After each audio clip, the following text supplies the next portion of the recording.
This is Libby Road and the Sound Epistemology Podcast. This episode of the podcast, we welcome Michael Mead to our clubhouse room. Michael is our street epistemologist friend in Australia. We welcomed him into our clubhouse room to tell us more about street epistemology.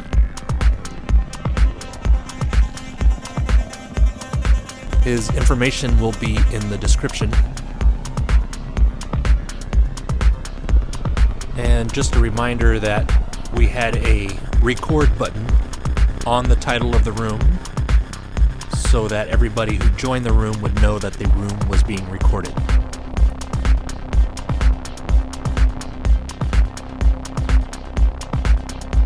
So let's jump into it. We have this street epistemology rooms led by David every Saturday afternoon, usually 3 p.m. New York time, Eastern Standard Time. So I invite everyone to join us. We're here at David's service. He's done a great job and a huge service to our community. So we thank you for that. And Early and I are supporting this effort. Early will be facilitating and taking questions. Well, he'll explain what he'll be doing himself. So I'll introduce David to you. David Venegas is a musician, an outdoor adventurer, and a student of street epistemology. He's interested in having productive conversations, and he runs the Sound Epistemology Facebook group. He also runs the Chapman Bay YouTube channel, so follow him and some of the recordings that he has on street epistemology. Our Early Delorbe is currently working for a computer software company. He's a workflow developer. He helps organizations solve and automate a variety of business processes. He was raised Seventh-day Adventist until his early 20s when he started to read and understand science and epistemology, which led him back to the default position of agnostic atheist. His passions include, but are not limited to, coding, hobby, electronics, photography, running, and the outdoors. Michael Mead is the managing director of LiveWell, coach and founder of a popular Thai take. It's LiveWell.Coach. Is that right, Michael? Yeah, that's it. Correct. Yeah. Okay. And he also founded a popular Thai takeaway and home delivery business in Australia called Top Thai Takeaway. He currently spends most of his time focused on the development and growth of Top Thai Takeaway, the development of leadership and managing training skills, training content for LiveWell.Coach. His community service work to help people develop better emotional intelligence and critical thinking through a conversational method called Street Epistemology, featured on the title today.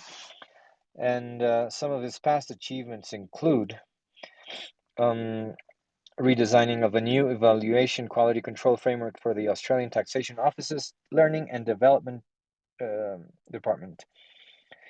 Design of a nationally recognized Australian Diploma of Leadership and Management qualification built around emotional intelligence, critical thinking, coaching, nonviolent communication, and street epistemology for conflict resolution and collaborative problem solving.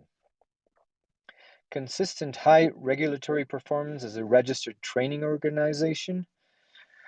He also has 12 years experience as an administrative and immigration lawyer with matters across a range of jurisdictions in Australia, Migration Review Tribunal, Administrative Appeals Tribunal, Federal Court of Australia, High Court of Australia, and appearances on national TV. He's developing a number of business startups across a range of different industries, including legal practice, migration agency practice, mortgage broking practice, traditional Thai massage school, and clinic. Gym and Mixed Martial Arts School, Security Training Organization, College for International Students, Business, Retail and Hospitality Training Organization, Takeaway Food and Home Delivery Business. He speaks Thai fluently and has the following interests: philosophy, law, stoicism, emotional intelligence, healthy eating, exercise, Brazilian Jiu-Jitsu, wrestling and Thai boxing, coaching, street epistemology, and business building. Wow. And I'll hand it to you early. Thank you, Alfonso. I got the feedback that I may be coming in too loud, so guys, let me know if I sound too loud. So my name's Early, and I'll be helping to facilitate the room today. After David and Michael share their thoughts, we'll have questions from the folks on stage at the moment. Then we'll be bringing people from the audience with raised hands onto the stage one at a time to ask a question or offer a comment on the talk. When your question has been answered satisfactorily, we ask that you put yourself back into the audience to allow the next person in line to ask their question. If you need assistance with that, let one of us mods know and we'll help you navigate the Clubhouse menu to get yourself to the audience. Additionally, I'll be managing your messages through the back channel feature, which is available for you to ask questions without having to come on stage. So if you have any questions or anything, if you click on my profile picture and send me a back channel message, and I'll ask your question on your behalf. If you need any assistance, please contact me through the back channel feature. After the Q&A, we will open up the stage to everyone for open discussion. And I just want to remind everyone that this room is being recorded as well. Thank you. All right, go ahead, Dave. Awesome. Thanks, Early. And thanks, Alfonso, for creating the room and having us back. It's always a pleasure to be in here with you guys. Also, thanks, Early, for facilitating the room today. And I'm so grateful that you're here facilitating the room. It gives us the opportunity to focus on what people are saying. It's such an instrumental role in making these rooms run smoothly. So thank you again. And welcome, Michael Mead. Michael is coming to us from the future. It's tomorrow morning where he is right now. So I will just give a quick overview of my understanding of street epistemology. Then I'll have Michael share, and we'll go from there. So, as Alfonso said, my name is David, and I live in Olympia, Washington, near the southern shores of the Puget Sound, the body of water near Seattle, which is how I came up with the name Sound Epistemology. And you'll notice on my profile photo a ferry boat on that body of water. And that's what I'm interested. A ferry boat is a method someone uses to arrive at a destination, much like epistemology is the method someone uses to arrive at a belief or a conclusion. I'm interested in the solidity of your ferry boat, and more importantly, how you concluded that your ferry boat or your epistemology is reliable. This is where street epistemology comes in. Street epistemology is a compassionate conversation tool that creates a space for us to explore the sufficiency of the reasons and the reliability of the methods our conversation partner uses to support a high level of confidence that a belief that they hold is likely true. We do this by asking questions that focus on the actual reason that holds the most weight and gives our conversation partner the opportunity to align their confidence in the belief with the soundness of the reasons and methods they're using. You can view it as less of a debate and more of an inquiry. So instead of giving facts about why you think they're wrong, which seems to be rarely effective, Street Epistemology explores why they think they are right. Important aspects of Street Epistemology are active listening, mirroring, modeling, steel manning, sincerity, honesty, clarity, being charitable, all while encouraging your conversation partner to take a deeper look at their views and what causes them to be confident in them. So at the end of a street epistemology conversation, ideally both parties will have a better understanding of the claim, the terms being used, the main reason for believing the claim is likely true, and if that level of confidence is justified. So we're not necessarily investigating the truth of the claim. It's important to understand your goal before the conversation even begins and to be clear about what the interlocutor's relationship with reality and truth. There are many examples of these types of conversations online, including Michael's YouTube channel, and I'm available to have one-on-one chats with you if you're interested. Ideally, I'd like to record it and upload it so we have more examples of productive street epistemology conversations with which people can learn. You can contact me here or any of the platforms you'll find in my bio. We can examine a claim you have or just talk about street epistemology. My goal is to expose street epistemology to as many people as possible and to make it more mainstream.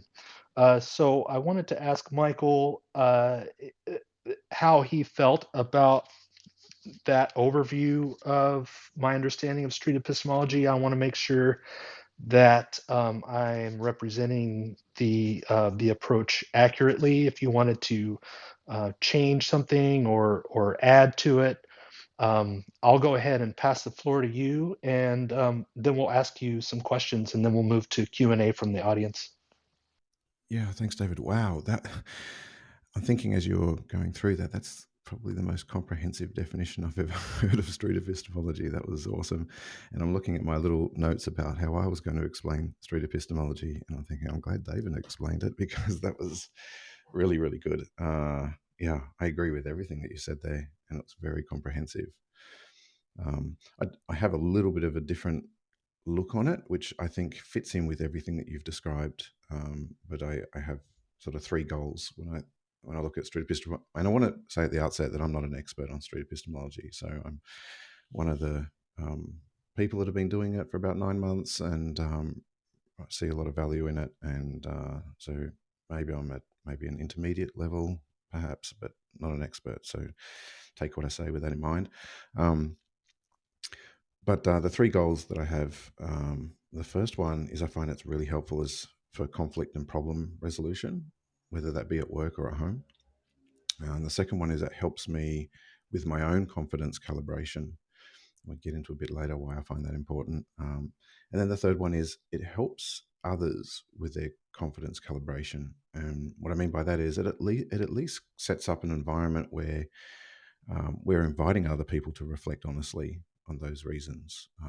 Whether they do or not is beyond our control, but at least we're setting up the environment. And it's the best method I've found for setting up that environment. So that's the only thing that I would add to it, but it's consistent with everything you said. Fantastic. Yeah, I really enjoy watching the SE videos that you have on your YouTube channel.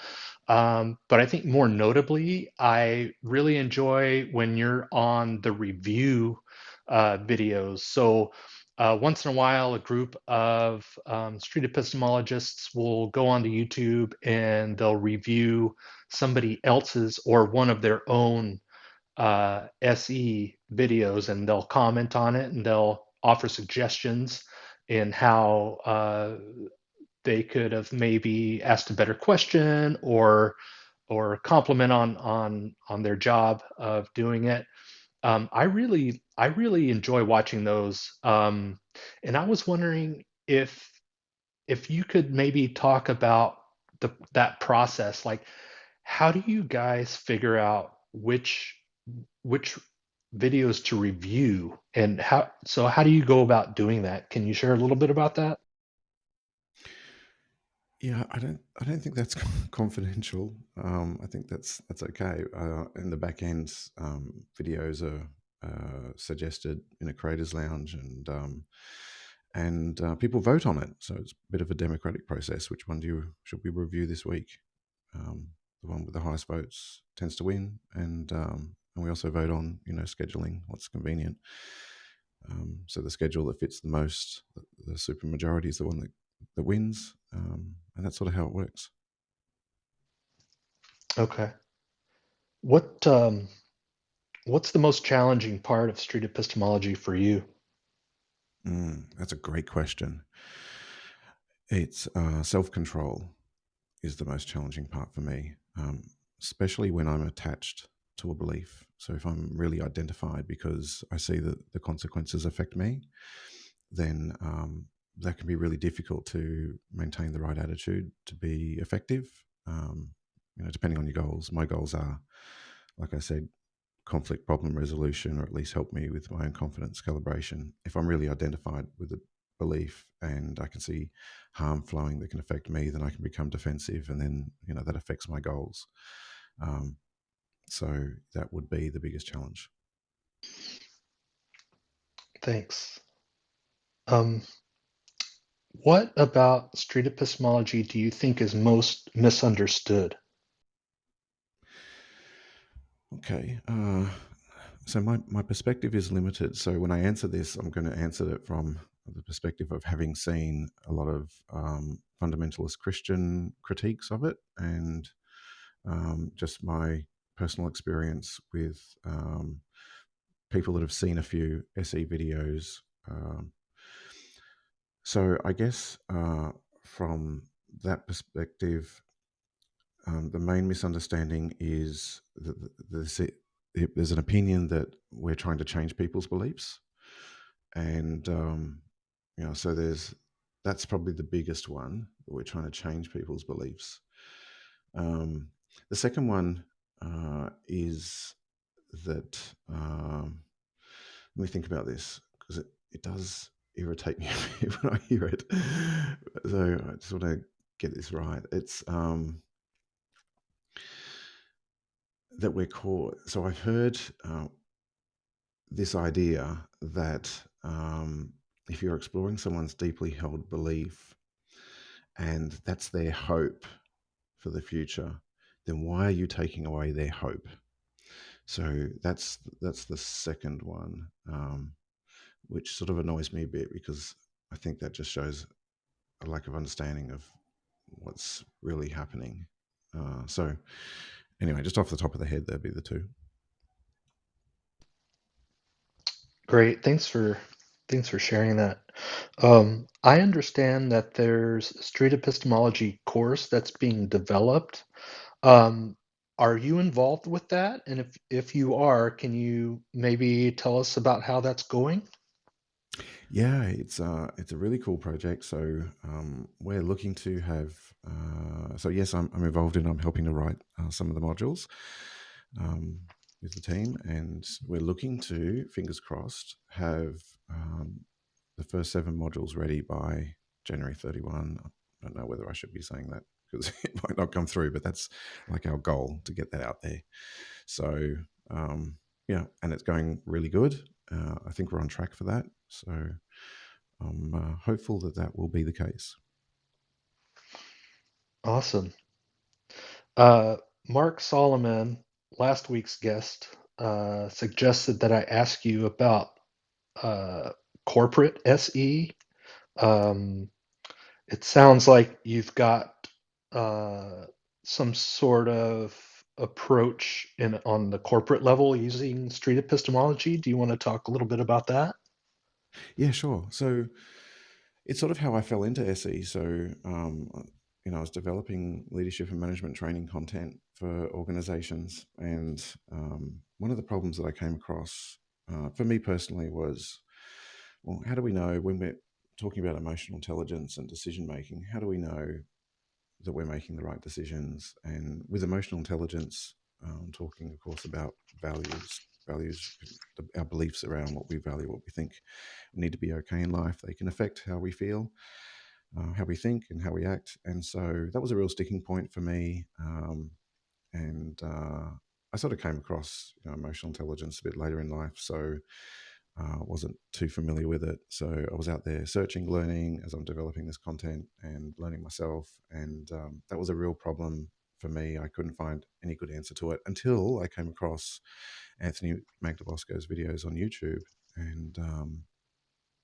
I just saw, that's the best thing I've ever seen to answer that problem. And so contacted Anthony and got onto the Discord server, started practicing, starting learning it. And then the more I became familiar with street epistemology, the more I realized that this could be so helpful, not just for the way it's being portrayed in YouTube videos, but for relationships at home and at work. And so I started to incorporate it into the training. So I use it in a number of ways. So let me think about it.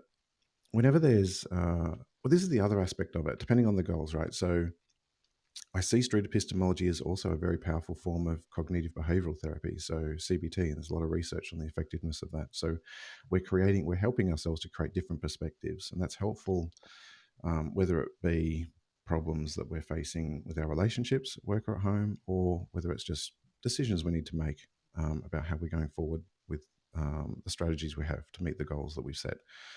So whenever we have an operational plan that we're developing, or a team plan, or an individual work plan, I've incorporated street epistemology as a key step of the development of those plans. So once we've done the research with our stakeholders, put our information together, we invite someone who's experienced with street epistemology to challenge us on the views and the confidence that we have with the operational plan, or the team plan, or the individual work plan. So that's one way that I've incorporated it. The other way is just generally during team meetings, we have like a biggest headache activity where everyone in the team will write down what's the biggest headache that they've had for the week, put it on the board, and the group can then use street epistemology to discuss what they believe about that and whether that really is the biggest headache, and do they have good reasons to think that's the biggest headache. And from that discussion, we get a whole lot of perspective opening up, and then we can use street epistemology to explore what we believe are the best solutions to solve that biggest headache. And I found that's been really helpful with the development of, or the improvement of processes, particularly with the impact that a process or a key performance result has on other people outside of the process. And so I'm really finding it to be a super cool collaborative tool as well. So that's a brief summary. Please That's fantastic. Feel free to interrupt me if I'm talking too long as well. No, you're fine. Yeah. That's fantastic. It's always nice to see when someone is injecting street epistemology in all sorts of other areas in life, and not just on, God claims. Yeah. So yeah, that's great that you're doing that. I'm looking forward to seeing more of that. How do you feel about text-based street epistemology? I joined Clubhouse not too long ago, Yeah.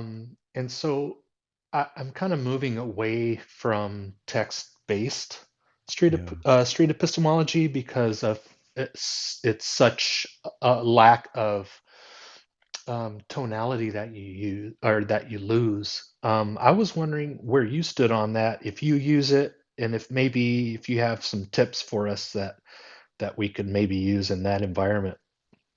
Yeah, I can't stand it. I've seen one good example of it, which is on a recent review with Pierce. He did an awesome job of doing it by text, but for me personally, I can't stand it, and I try to avoid it like the plague. My main reasons for avoiding it are, well, most of communication is body language and tonality, and just relying on text alone is so vague and ambiguous. And when I have attempted to do it, I get bogged down on trying to understand what people mean by the words that they use. And you can spend a whole hour just trying to understand a claim with text. And that may be just a weakness of me. So, not being that skilled yet with street epistemology. But I saw the way Pierce did it. He avoided all the definitional thing, and he did a great job of doing SE by text. But for me, no, I don't want to do any SE by text. You know, can't stand Do it. you see any value in it at all? I mean, because we're kind of moving towards kind of a text-based world, don't you think? Yeah, there's definitely value in it. Sometimes you're forced into it. So an example I can have is with my shop. We have a management company that runs the body corporate, and we're talking about renewing insurance at the moment. And I asked them, we have a problem with insurance. It's a technical problem. It's basically because it's a strata shop. The insurance will decline a claim if any of the owners are not maintaining their individual shops to Australian standards. And that's a real problem for the other shop owners, because how do you know if the individual shop owners or their tenants are maintaining the building to Australian standards, right? So this is a real problem with insurance I'm facing at the moment. So we get these emails from body corporate managers, and I'm trying to clarify things via email because they're so busy, you can't have a one-to-one conversation with them. So you're sort of forced into a situation where you have to do SE by text. So, you know, when you get an email that says they're the only one who will insure it, we need to start asking clarifying questions. And how do we know they're the only, you know, so it definitely has its place. But wherever possible, I'll try to avoid it. Okay. I have one more quick question, and then I want Alfonso and Early to ask questions if they'd like. You're fluent in Thai, correct? Yeah. I was an Okay. exchange student in Thailand when I was younger. Ah, cool. So how do you say street epistemology in Thai? Yeah, no way. So when I say I'm fluent in Thai, I'm conversationally fluent. But if you put me into a courtroom, I wouldn't have a clue what's going on. So Gotcha. epistemology, no idea. Okay. I would say it just in layman's terms. วิธีที่เราจะรู้จักทางที่เรารู้จักสิ่ง I would say it like that. Like the way we can know things that we know. I would just say it in a long way. Okay. Awesome. Thanks. I'm so glad you're here, Michael. Alfonso, Early, do you have any questions for Michael?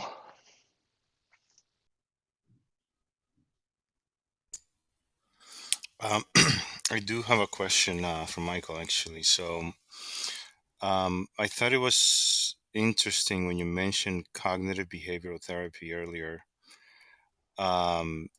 I guess I just kind of wanted you to expand on that and maybe say a little bit more about how street epistemology, the concept, can be used for that. And I understand maybe you have to reiterate what you said earlier, but I'm just kind of curious about that bit there. Thanks. Yeah, and yeah, sure. And I may be seeing it wrong because I'm not a psychologist, so it's something probably have to check in with Mark. But I've seen that, well, street epistemology has a history coming from, you know, Stoicism and Socrates and the epistemology, when we're asking people questions about trying to understand what they believe and what their main reasons are for what they believe, we're helping people to reframe their thoughts. And so if someone has a belief if someone's in a bad mood, or they've got negative emotion, they're angry or they're upset. I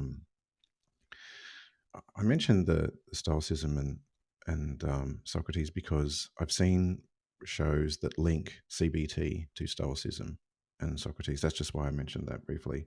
And so this is my understanding of how it's connected. So if someone's experiencing negative emotion and we're using SE just to explore what they believe about that emotion or what they believe about a certain situation, we're helping them to break out of like a negative thought emotion cycle. So sometimes we can be stuck in our heads where we only see things a certain way, and we might perceive a situation as a threat, like some sort of psychological threat, and our overactive imaginations help those thoughts to grow. And the more the thoughts grow, the more the amygdala produces a fight or flight response. The more the emotion grows, before you know it, emotion turns into feelings, turns into moods, and you can be stuck in that cycle because as the emotion grows, it points your attention back to the thoughts about the threat.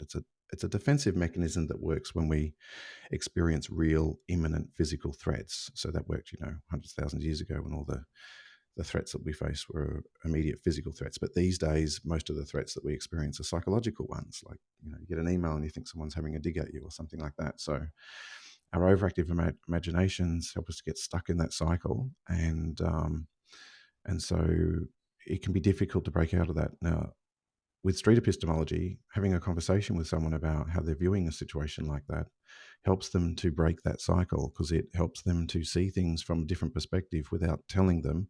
We're just asking questions with their consent, with rapport, and it does two things. And there's a lot of research on this. There's heaps of research in CBT.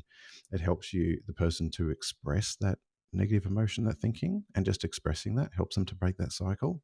So just being heard is a good thing. And then the second part of it is that just by inviting them to reflect on the reliability of the way they know that situation is accurate, that too can help them to reframe and think about different perspectives. And if we can discover a different perspective, then we can recruit better emotions. So it's a way of negotiating with the emotional brain using the thinking brain. Thank you. Yeah, I have it's a question and a comment, and it has to do with I push back a lot on these leaders who are trying to what's his name, Tony Robbins, right? These preachers of well-being, of self-empowerment, and how it's pretty much the same thing you would see at church, right? People telling others, sorry, the music is horrendous. I'll walk away from it. I'm walking my dog, so I apologize. So what they do is they're preaching at people and how their suffering is because they want to suffer, and how they're not allowing themselves to be free from the chains of conditioning or of those demons that are trapping us in our habits or what have you. Yes. And that's what I find so great about street epistemology. If you're doing perhaps cognitive behavioral therapy, you don't have to tell them, right? Yeah. You are suffering this. You're going through this. You can help them realize this. So that's the question. How do you approach this? Yeah. So the way I see it is it's a very effective and powerful form of coaching. And when I use the word coaching, I realize that that a lot of people might not be familiar with that. They might think of coaching in terms of like the football coach and someone who teaches someone something, but I'm not using it in that sense. So in professional coaching is where we're seeing the other person as an equal to us, an equal adult. We're not an expert. We're not teaching anything. We're not telling them anything. We're simply as an equal human being with their consent and with good rapport, if they want us to ask questions and hear them out. And so that's how it's different. There's no preaching, there's no telling, there's no judgment. Ideally, with street epistemology, we should be resetting any biases that we have, and we should be coming to the conversation free of any judgment whatsoever. And all we have is curiosity. So curiosity and consent. It's really like a partnership where the other person wants us as their partner, as their conversation partner, to explore what's going on with them. And if they want us to do that, and they find that helpful, then I see it as like a community service. And I find it's a great way to connect with people of all ages as well. So everything you said, Alfonso, resonates with me highly.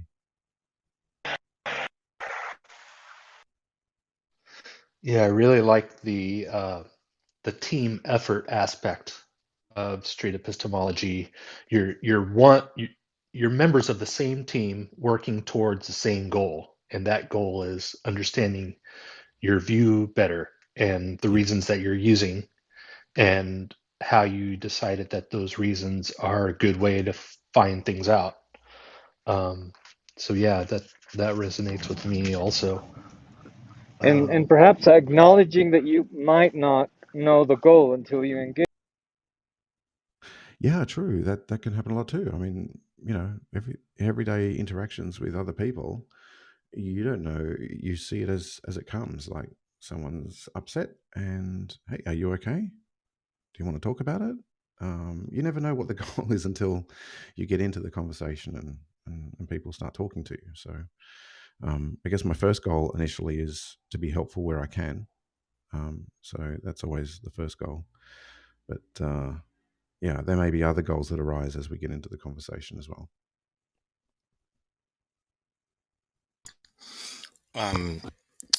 So, Michael, one quick reaction to what you had said earlier about CBT, and maybe not directly related to that, but I thought that it was also very interesting that the interviewer, right, so the person asking the question, especially starting out, you also kind of have to do a little bit of mental exercise to not engage in what often we find ourselves, which is in these debates, right, where you're trying to prove the other person wrong or trying to debunk something they're saying. And when you start doing street epistemology as an interviewer, you also kind of have to have a shift in how you engage the other person.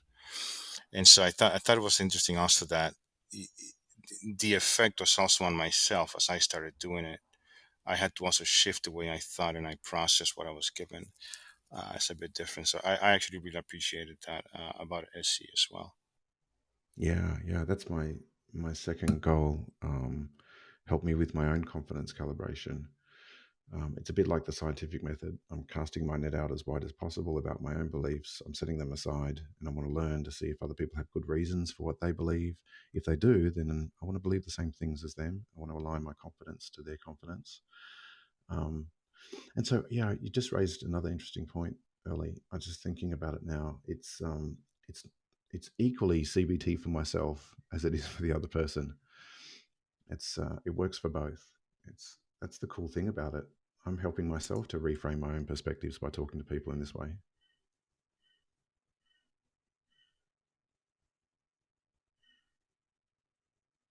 Yeah, that's right, and that is part of what I also found useful about SE.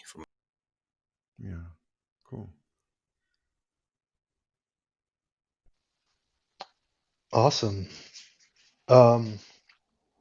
So if there's no more, I mean, I've got a ton of questions to ask, but if there are no more questions from the panel, maybe we can go ahead and open it up to Q&A from the audience. What do you think, Early?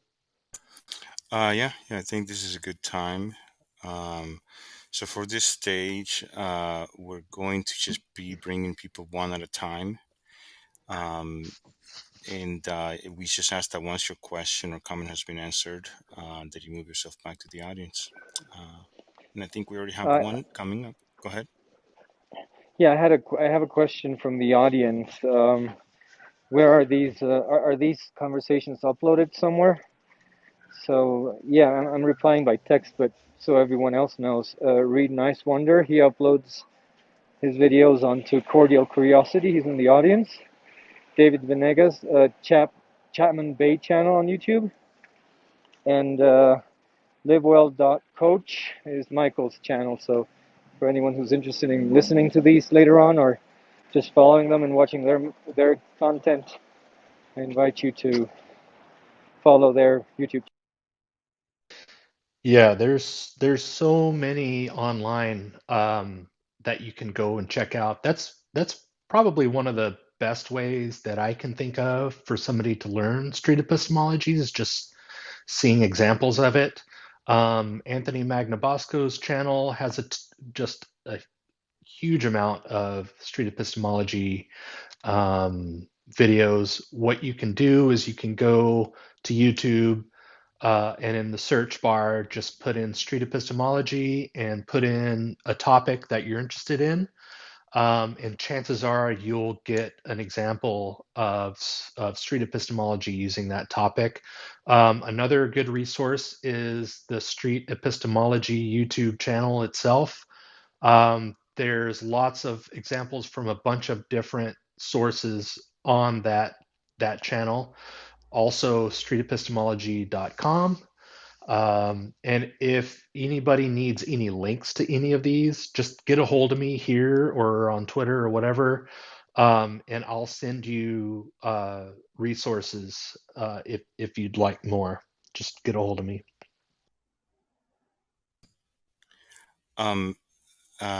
David, is this also a good time for people to have, like, if they have a belief they want challenge as well, or are we leaving that?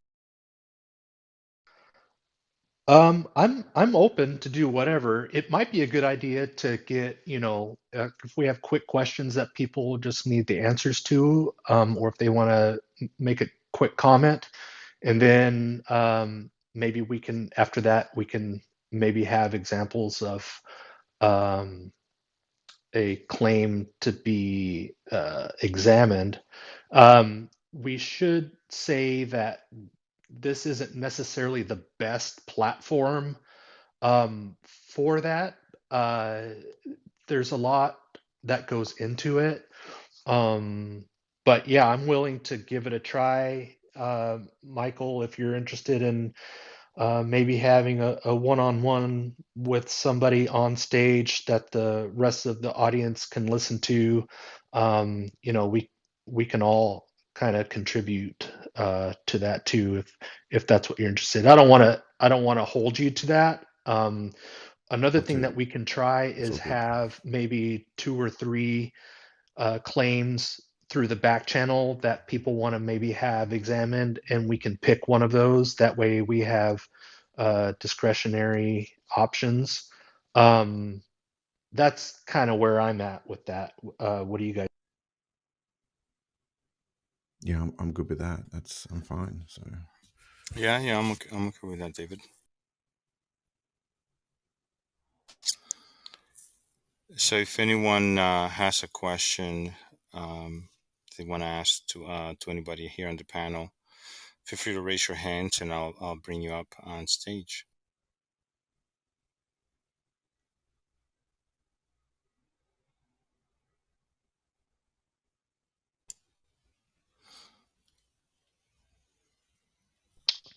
In the meantime, while we wait for some questions to come, um, I've seen and I won't make any names or say any names, but I've seen some SE videos uploaded where the practitioner, it's almost as if they they pretend to be ignorant about the subject at hand. I was wondering if that's ever been your experience or how you. I know that we're supposed to, be open and have that kind of sense of inquiry. Um, do you ever find yourself almost like pretending to not know that much about the subject just so that there's more of that kind of questioning aspect about it? I don't know how to ask this question, to be honest no, with you, I get but it. Yeah. maybe you. Yeah, I just had a funny thought that came to mind. Do you mean like the opposite of pretending to know things? You don't know? Is that what you mean? Yeah.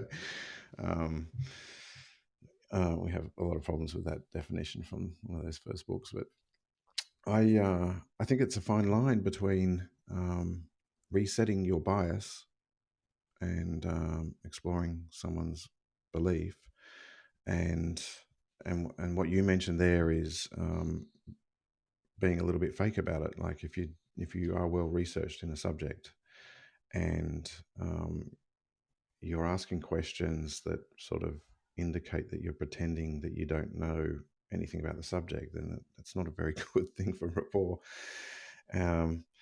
So the way I look at it is I try to be as honest as I can, but I don't want to inject my own bias. So I don't want to send messages about my own experience because there may be something I have to learn from this person, even though I may be well versed in the subject. So generally, I will ask open-ended, broad questions to genuinely understand what their perspective is, and I will then narrow the questions down. So it might go something like this: is that a reliable way to know if this is true. So, for example, your personal experience or the experts that you've got this information from, is that a reliable way to know if this is true? How so? So I would start off very broad like that. I got that from Read, watching Read's videos. I thought that's a really cool technique. And then if they say yes, but I know in my mind my bias is coming through because I can't just get rid of that. I have a thought in my mind that, hang on, there's this criteria that we should be considering. And sometimes that can be really unhelpful. Sometimes it can be helpful. But I follow this approach to try to eliminate that bias. So I'll start off very broad. Is that a reliable way? How do we know? And then the next question I would follow up with, if I do have this lingering thought in my mind and I'm trying to suppress this bias that I have, I will ask, what's the best argument that you've heard from the people that disagree with this? And then it'll be interesting to see if they have looked for the best arguments from the people that disagree with it. And then if I don't get something that aligns with, that lingering thought that I have, then the next thing is I will narrow down a step further, and I might ask, if one of those people were to say to you that this is the criteria that's a reliable way to work out whether this is an expert that we should be listening to, where would you be sitting on that? Strongly agree, somewhat agree, strongly disagree? So I sort of narrow it down like that. I don't know if this is the best approach. I'm not an expert in SE, but it seems to be working well for me so far. So that's generally my approach. So in that sense, I don't try to hide it because I don't think that's useful. I think having some background knowledge in something is useful and can be helpful, but you have to couch it in terms that you're not sending messages. You don't want to trigger defensiveness, and you still want to be open to the possibility that your own views may be wrong.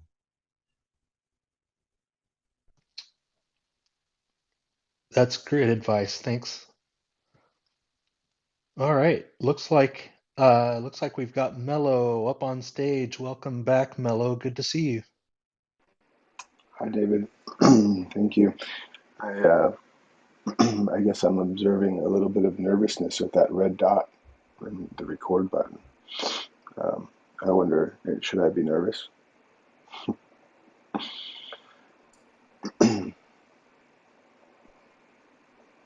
If it makes you nervous, then I would act accordingly. But yeah, the room's being recorded and it'll probably be uploaded. Okay. So just so that everybody knows that it's being recorded when they enter the room. Cool. Yeah, Michael, I had a question maybe for you and David when I'm thinking about street epistemology. I guess I wonder about the intention, and I think that you sort of indicated that you want to come with a good intention when you're asking questions. You want to come genuine, and you don't want to. David was just asking you, like, you don't really want to fake like you don't know something about a topic. Mm-hmm. And I wonder about that in your own, because as we grow up, we sort of accumulate knowledge ourselves, and we become opinionated, and perhaps we become biased. We accumulate our own biases, and I feel like if I were to do a street epistemology, I would be coming with my bias. And I wonder, what do you think? Is it possible to ask genuine questions without having your own biases? And what is that? How does that feel for you as far as like the intention of being inquisitive about somebody's knowings when you're coming with your own bias? Yeah, I'm curious. Does that make sense? That's a great question, and I really want to answer that, but you did ask it for David and myself, so I'll offer David the opportunity to answer it, but I'm very keen to answer it. It's up to you, David. Would you like to answer that? Yeah, I can give a couple of thoughts that came to mind. I don't think that it's possible for me to eliminate all my biases in any conversation. They're going to be there. However, I think that it's helpful to be aware of them, and just have that awareness that they're there. You can see this almost almost like the way science sees it, in that, you try to eliminate as much bias as much as possible. There's always going to be some, but that's the way I kind of see it. Just be aware of it and try to eliminate it as much as possible. That would be that's kind of how I see it. What do you think, Michael? Yeah, I would agree with that. The only thing I would add is that it's a question of practice for me. So what I've noticed in the 9-10 months that I've been doing this is that the more I practice SE, the more, and when I say practice SE, there's two ways to practice. One is I can be the interviewer asking the questions, but I can also be the person being interviewed. And we do that a lot as well. So I invite other people who have experience in SE to interview me about my own beliefs. When I first started, I was a little bit nervous about that. The ego gets in the way. Now I'm very comfortable with it. I have a list of 100 beliefs that I have, which affect the way I go about the world. And so in our practice session, I put them up and I invite people to question me on them because I really want to know if my confidence levels are aligned with it. And the more I've had people question me using SE, the more humbled I've become. And the more I've interviewed other people using SE, the more humbled I've become. I've been able to adjust my own bias, get outside of my own head with these external perspectives. And so it's been a really good tool for helping me to be a little bit more humble. And in that sense, over time, I'm starting to see a little bit more self-control, and I'm finding it easier to reset my own biases because I have the experience of those biases being demonstrated to be wrong through lots and lots of these conversations. I hope that makes sense. Mm-hmm. Yeah, so I heard from Michael that perhaps it's almost impossible to eliminate our biases. And then I heard from you, Michael, that from David, I'm sorry if that's in Michael, but David, yeah, I heard it's maybe impossible to get rid of our bias. And then from Michael, I'm hearing that I really like that, where you said that you switch it up and you challenge yourself and you have a list of things that you believe. I guess just a follow-up question, and then I'll get off the stage, would be, what if you're not the type of person that has particular claims? Because oftentimes when I'm hearing about street epistemology, it's like it's addressing a claim that somebody's making, and it's addressing the percentage of their sort of handle on that particular claim. And if it's 100% or 90% or 80 or even 51%, I could see where epistemology would work as a tool to help yourself understand another person and then help them also understand why they hold that claim. But in the 21st century, I guess I'm a little bit confused as to why people make particular claims that aren't justifiable. I could understand in a world that's not the 21st century, where we have access to information, why people would make such bizarre claims. But fact checks can happen, etc. So I just am a little curious because I really can't think in my own mind, and maybe I'm just weird. I can't really think of anything I'm looking to claim for you to sort of piece apart. But maybe I'm biased. Yeah, so I've come across that before, where someone says I don't have any beliefs. Is that what I'm hearing from you, Milo? That you feel like you don't have any beliefs? Yeah, I guess I would sort of piece apart the difference between a claim and a belief. Does that make sense? I think that there's a difference between a claim and a belief. Yeah, I think that's a really good question. And I don't really like the word claim because it sounds like we're in litigation. From when I used to work as a lawyer, we use the word claim as like the claimant, the claimee, and the claim, and how much money are we going to make? It's I don't like the word claim. You can just swap over claim for belief. Yeah, I was just going to say I don't really like courtrooms. They make me nervous. So yeah, the judges make me nervous. I don't like them either. So I would swap it over for belief.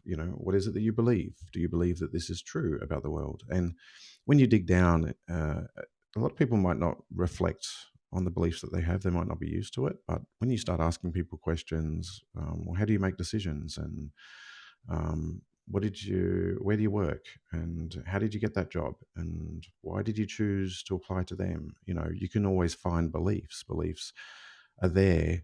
Sometimes some of the beliefs, this is, psychodynamic theory. So I might be talking out of place, but according to psychodynamic theory, a lot of the beliefs are hidden in the preconscious, in the subconscious, and sometimes they raise to the surface. There's like this network of beliefs. Some beliefs impact other beliefs, and so it can be hard to know what's the real belief that we should be exploring. But by asking these sort of questions, it can help people to raise to the surface, to their conscious awareness, the belief that may have driven them to make a decision. And then, once you've got that, you can explore, well, did we have reliable ways to know if that was true? Mm-hmm. Yeah, that's helpful. Thank you. Yeah, I mean, I have a laundry list of questions, but I just want to honor the room and the space, so I'll step down and ask the questions maybe another time. But thank you for your response. Yeah, thanks for the great questions, Milo. They were good. Thank you. Yeah, and you're welcome to come back to the stage if we run out of other questions. So stick around. We'd love to have you back on stage asking more questions if we don't have anybody in line. So thank you.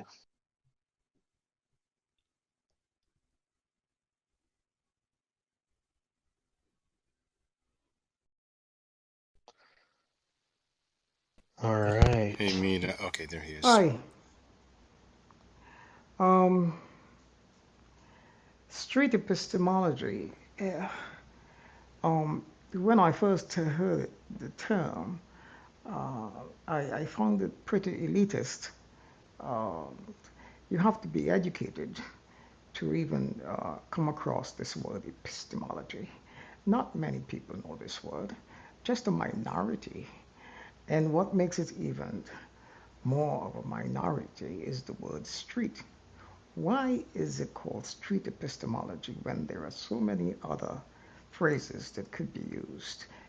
And to simplify the whole thing, for example, you could have called it the Socratic method. You could have called it just critical thinking. You could have called it questioning. So that's my bias toward this phrase, street epistemology. Yeah, that's a really good question, and it's really cool to see someone that has my surname as is that your first name, Mead Barrington? Yes, Sir Mead Barrington. Yeah, that's awesome. I've never seen that before. Cool. So good question. I agree with you. I feel like, yeah, epistemology, I don't know, unless someone studied, jurisprudence or philosophy before, they wouldn't have a clue what that word means. It's a big fancy word. And so it might not be the best way to explain what we do. I agree with everything you said. I think I think it's more of a brand now. So what's happened is it's a bit like Coca-Cola. No one really understands the words, but it becomes a brand that's stuck in your mind. And how did it come about? Well, I guess I don't know the history that well, actually. Maybe I may be wrong, but I'm thinking that Anthony, after reading that first book, got out onto the street and started practicing. And I think the phrase was coined in the first book, though. It's probably a better question for Reed, but yeah, I don't know the history of that phrase too well, but it's a phrase that's been become part of a brand now over 10 years because it's been used so often. So hopefully it's something like Coca-Cola that is just a brand and people don't have to worry too much about that because the education will flow as to what it's about. But it's a very good question that you ask. We actually had someone on stage. I don't know if it's last Saturday or two Saturdays ago. Remember David, who said that I think it was the British Army or somewhere, they actually used the phrase street epistemology I don't know if in the 90s or earlier. Yeah, I think that was Robert. I think that might have been Robert Oh yeah, who Robert said Guest. that. Yeah, he had mentioned, and I think it was when we had Anthony in the room too, and he said, yeah, we called this back, decades ago, um, street epistemology. And so, yeah, I've heard it called lots of different things. Socratic examination is another way I've heard it described, and you get to keep the same letters, SE. I think the, the what you call it matters less than the approach itself.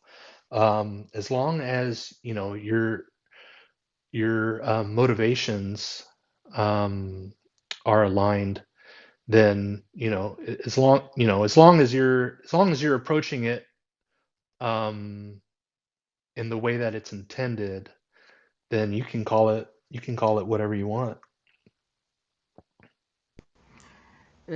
By calling it street epistemology, you get the intention of the term that it's applied to the street only. It doesn't say anything about that it has other optional applications other than the street. So I can imagine Michael just walking around every day on the street asking people questions.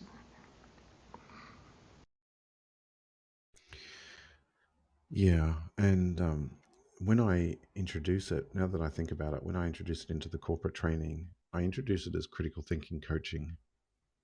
I don't introduce it as street epistemology, but once people are on board with the idea of critical thinking coaching, then I introduce where this method comes from. I show them the website, and we do the SE Street Epistemology Survey as a group and things like that. But I don't actually start off with, hey, street epistemology. I start off with the phrase critical thinking coaching because we're in a setting there where people are familiar with what that word coaching means. It's not teaching. It's in the corporate world with leadership, they're very familiar with coaching in the sense that we're coaching for performance. We're asking good what and how questions. So, yeah, I think you have a valid point. Yeah, the other day, I was using street epistemology in a text-based situation, and it ended up being a pretty good exchange. And I never mentioned the words street epistemology towards the beginning of the exchange. I said, I like to ask questions from a neutral perspective, and I was wondering if you could answer blah blah blah blah blah. So you don't have to use the word street epistemology to use the method. So that'd be my addition to that. Yeah, I second that. Come to think of it again, even when I'm on the street, I never say to people, "Hey, do you want to have a street epistemology conversation?" I just ask them, "You got 5 minutes for a quick interview? What's it about?" I have a hobby where I talk to people about what they believe and why they believe it. Ask friendly questions. It's more like a partnership. We're exploring this, so I don't actually tell people I'm doing street epistemology. Yeah. So any last thoughts, Mead, before we Yes, move on to I next have, person in line? yes, I have one more question, and that is, Okay. um, what is your intention in questioning? Questions can do a number of things. Are you intending to create cognitive dissonance, um, uh, to point out contradictions in the person's line of thinking? Is your intention um, to encourage the person to think straight? Where are you going with this, in other words? So, as I mentioned earlier, that's another good question. As I mentioned earlier, I have 3 goals with street epistemology. So, the first one is conflict problem resolution. So, it depends on the situation. The second one is to help me with my own confidence calibration. And the third one is to help other people where they want that to be able to calibrate their own confidence levels. So, if we're talking about a situation at home where my wife is upset with me about something, well, my goal there is to understand her and let her and understand her feelings and her thoughts. So it's a bit like mixing street epistemology with nonviolent communication, I guess. I want to understand her feelings and her needs, and that's my first goal, is to hear her out and fully understand what her belief is about the situation. And I find that's super helpful for both people, and so that's my primary goal there. And if both people, what I find is if both people feel like their feelings and needs have been heard, the solution tends to find itself. So that comes from that nonviolent communication. They sort of go very well together, like two very powerful tools. If I'm on the street, Mead, I'm finding it really awkward to call you Mead because that's my surname. I'm so sorry. But, this is the first time I've seen it. Okay. MB, Mead.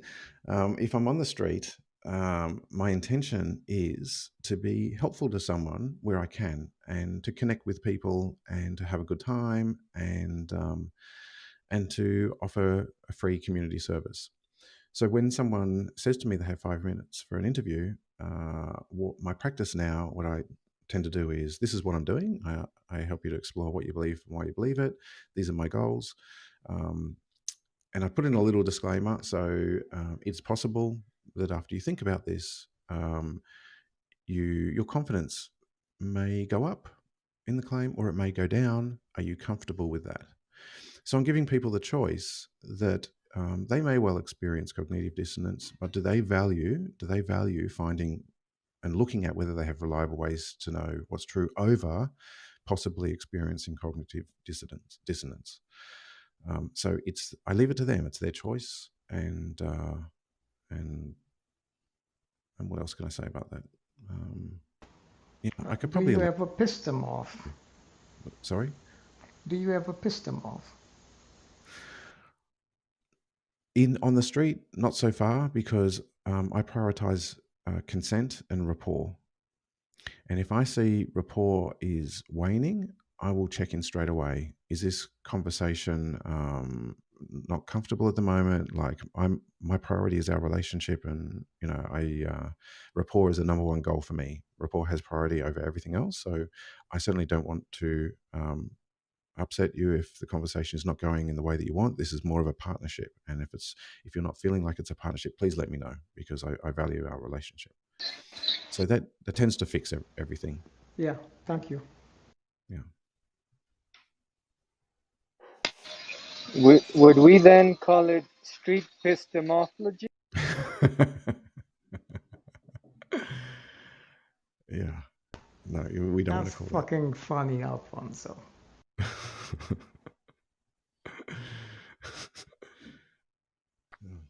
All right. Well, let's move on to, is it Marquis? Marquise. I prefer the British Marquis? pronunciation. Awesome. Yep.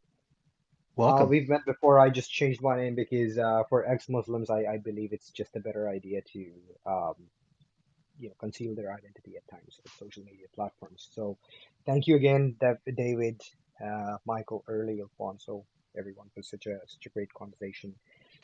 So before I begin, just wanted to quickly confirm, because I initially wanted to just do a quick SE practice and explore some of my claims, or maybe my responses to the claims. If we're okay with doing that, or do you want to stick to just question and answers for now? What does our line look like? Do we have a lot of people waiting to ask questions right now, Early? I can't tell. No, not at this time. Okay. Sorry, what was that? I was just checking in with Early to see Okay. what our line looked like as far as questioners. It looks like we're pretty free. So you wanted to examine a belief. Yeah, I'll Is tell that you. right? Yes. So, yeah. So let me tell you. So I sometimes get kind of obsessed with one thing and keep exploring it. And these days, my obsession is with the contingency argument. And I, basically being an agnostic atheist, obviously, it fails to convince me genuinely. But I feel when the responses that I give are somewhat not getting through, or there's a good amount of difficulty in um, that my interlocutor faces in trying to understand it, right? So there's two ways of doing it. I think what I want to try, if you're okay with that, is I want to play the role of my interlocutor, make the claim of contingency argument, and maybe see how you break it down. Because I think I understand their arguments. They don't understand mine, right? So when I would see you kind of question or challenge me, that might help me formulate a better response for next time. Would that be okay? I see. So you're wanting to play the role of somebody that you've had a conversation with in the past to see Correct. how our questions would be different from yours? Correct, right? And just to be clear, this is not one person that I've had discussions with on the same topic. The topic is same. I've spoken to quite a few theists, so I have a persona created based on these multiple experiences, and I think I can do a role play on that persona. Okay. Yeah, I'm up for doing that. I think that it might be a good idea for anybody on the stage to offer questions. Does everybody feel okay about doing that? Maybe we can all kind of like be a team here. You mean team up with Marquise and ask the questions with him? Well, I was thinking maybe everyone here could uh, offer to be the practitioner in this scenario and have Marquise um, play the role of the interlocutor. Yeah, I like that idea. Multiple people, that would be great, actually. Okay. All right, so just very quickly for people maybe in the audience that are not familiar with the contingency argument. The contingency argument has different versions, and I'm just talking about one version here. That there are two kinds of existence. Anything that exists, be it the phone in your hand, the universe, or whatever that we are talking about, it is either a contingent existence or a necessary existence. The contingent existence is something that requires an explanation outside of itself. So, for example, the pen was made by someone else. Um, and it also requires, you can also say it requires a cause that caused it, right? So, this pen was caused by the maker of the pen, right? Which is why sometimes the way you would see contingency defined as, or contingent existence defined as something that could also not have been. So the phone that I have could also not have been made. So that is a contingent existence, and everything around us that we see, at least in terms of the observable universe, is a contingent existence, because the reason of uh, me having a mind is my activity of my neurons, for example. The simplistic, I'm just giving very simple examples. And if you continue to go in that level, either you can go on a temporal scale, meaning go back to the time of singularity, or go deeper on the quantum scale, meaning from the physical things that we look at, that we can see from a macro level, go deeper into the micro level, and then at the quantum level, and see, at the most basic level, for example, an explanation would be, oh, this um, particle is acting like this because of its negative charge, and so we identify it as an electron. Now, the electron gets its negative charge because it basically is revolving at a certain angle, and so on, right? So what gives it that, is the electron inherently like that, or something gave it that property. So so eventually we'll come to a point where we will see there has to be a necessary existence, meaning this existence does not get its explanation or cause from outside itself, but the cause is contained within the existence. It caused itself. And that's why I believe in a first mover or in necessary existence. And that's the belief that I want to explore. Was I clear? Yeah, this is going to be fun. So you're basically saying that everything is either contingent on something else or it's necessary on its own. And are you talking about, when you say things, are you talking about like physical things in space, or are you adding ideas to that?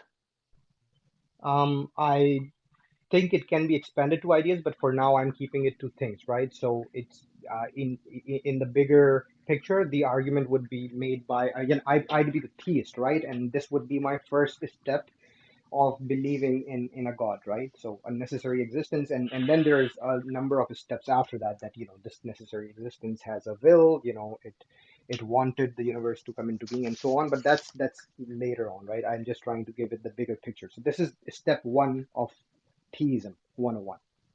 Gotcha. Okay, and so if we wanted to put the claim or the belief into one basic sentence, what would that sentence be?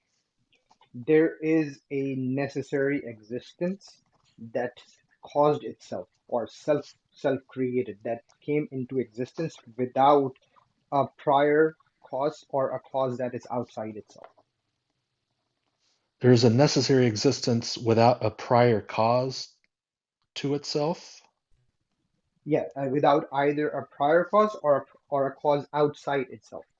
Okay, or outside of itself. And this is one of the things that you're saying exists in physical space that we're talking about?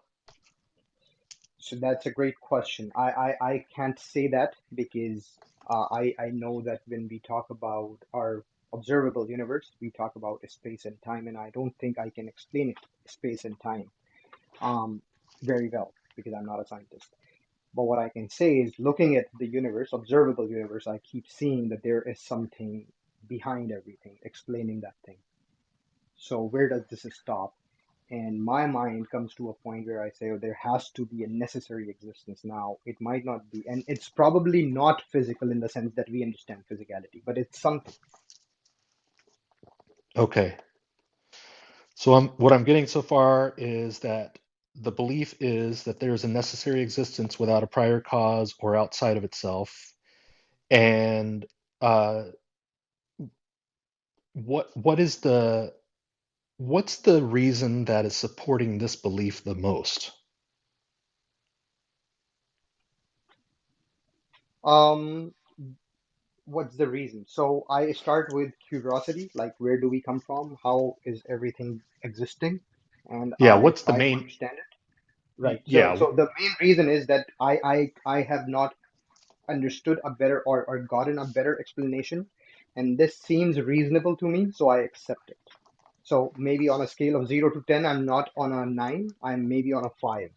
But it seems like a logical explanation to me that, there has to be something at some point which has an inner cause. okay. So the main reason for the belief that there is a necessary existence without a prior cause or outside of itself is that there's not a better explanation, and you're at about a 5 out of 10 on this?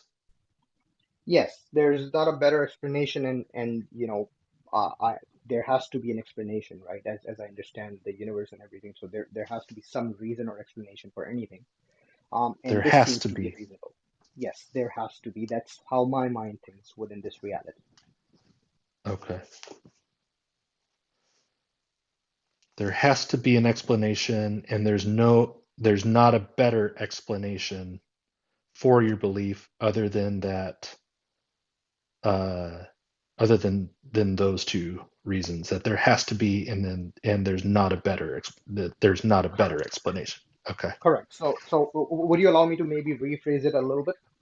Sure, absolutely. Yeah. So one way of saying it is like the reason would be because I have never seen an uncaused existence in my reality or experience. I've never seen something that was not caused by an outside factor or something else prior to it. So then how does this whole thing makes any sense to my mind? And the best way I can make it to make a little more sense is to take that cause and explanation and make it so that it's not anymore outside but inside the existence, and that brings about the definition of necessary existence. Okay.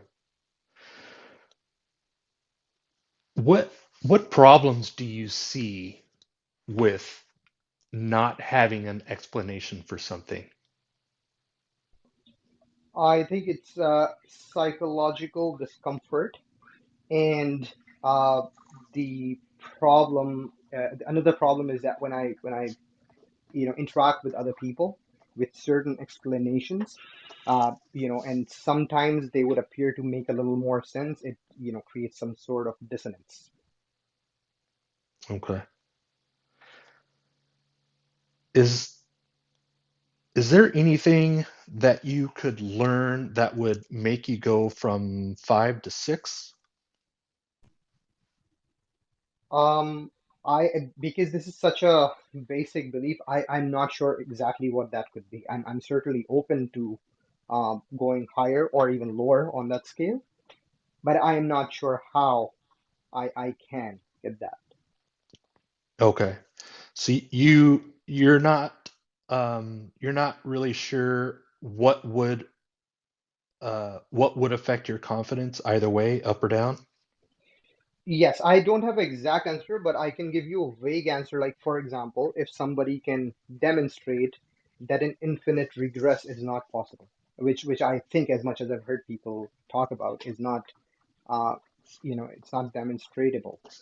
It is just a logical thing, right? People go into all these details about infinity minus infinity would still be infinity, and then infinity plus infinity would still be infinity. So the proponents of um, the contingency argument basically say that there cannot be, because that would be the other one of the other possibility, I believe, or the most likely possibility if there is no necessary existence, an infinite regress. And the counter to that is that infinite regress is not really possible, um, and we have no demonstration of it. So if there would be a way, then that would say, okay, now it's explained. I have now been convinced and shown that there is an infinite regress. So this is a better explanation than saying there's a necessary existence. So that could be one thing. Okay. So your confidence would be affected if there was some way to demonstrate that infinite regress is possible. Is that Correct. what you're saying? Correct. Or Okay. anything that has that whose explain any explanation that makes a little more sense than necessary existence. Okay.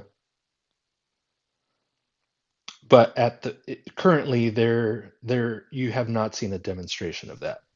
Correct. Okay. Got it. Um, do you see any downsides for somebody using these reasons to be at least somewhat confident that a belief they have is likely true? Like there has to be an explanation for it. There's not a better explanation. Do you see any downsides for somebody using those reasons to be confident in something, at least up to a 5 out of 10? So you're basically asking me in this case, which is me, I'm making this claim, and I'm at a 5. So Uh-huh. with this line of reasoning that I've just shared, are you saying there be a downside of believing in this necessary existence? Is that the question? Well, sort of. I guess what I'm trying to ask is if you met somebody and they had a belief that affected you personally, and they used these same reasons to be somewhat confident about it, uh, would those be good reasons that would convince you that their belief is likely true? I think so. Yes. So Okay. somebody you having a different belief, but with the same kind of reasoning. Yeah, using these same reasons Yes, yes, I would say yes. arrive at. Okay. Okay. So what would be a downside to using those reasons? I don't actually know if there can be a downside other than maybe stopping yourself from understanding a better and bigger possibility and explanation. Because if I've concluded something, then I've already said that I know, and I'm not going to go deeper. So, for example, if the scientists stopped at the Rutherford model of atom, and just said, we figured it out, then there would be a good possibility that we would not have the understanding of quantum physics today. Okay, so a downside, what I think I'm hearing you say is that there are downsides to to having these reasons for holding a belief, at least somewhat confidently. And one of those downsides could be like limiting themselves to other explanations that they haven't been brought Correct. to their Yes. attention, that kind of Yes. thing? Okay. Yes. It's like any belief that goes to a level of 9 or 10 becomes a self-limiting belief. Okay. Self-limiting. Got it. Okay. Does anybody else have any questions up here on the panel for Marquise? I think with this sort of claim, like I personally would really like to spend like an hour understanding what Marquise has seen. That is a, I think he said necessary event. He's only ever seen things necessarily exist through prior cause. So where my curiosity is, I would like to spend like a long time really understanding what he's observed and what's that's actually evidence of, and how he sees that. But that's where I get bogged down into really trying to understand, the evidence. So it's not something that would be like a 10-minute conversation. I'd really want to ask a lot of questions to really understand what is observed and what is this evidence and what is it evidence of. And then once I get to that, we can go from there. Yeah, I understand, and I'm actually glad to kind of hear that, because I was feeling this is one of maybe my lacking in the skill, that I was getting in a very long conversation, which sometimes gets frustrating, and I have been trying to figure out if I can do this kind of conversation in 30 minutes or so. So that's still good. Now if there's not a long queue, I would maybe, yes, I completely understand. I don't want to take a whole hour here. Obviously, we can maybe talk in the back channel. Maybe me and David can further take it. But can I ask a question maybe and take 2 or 3 more minutes? But if there's a long queue, I can move down to the stage right now early. So you tell me. No, we don't have anyone in the queue, but I do want to remind, if anyone has a question or a belief that they want to have questioned, feel free to raise your hand as well.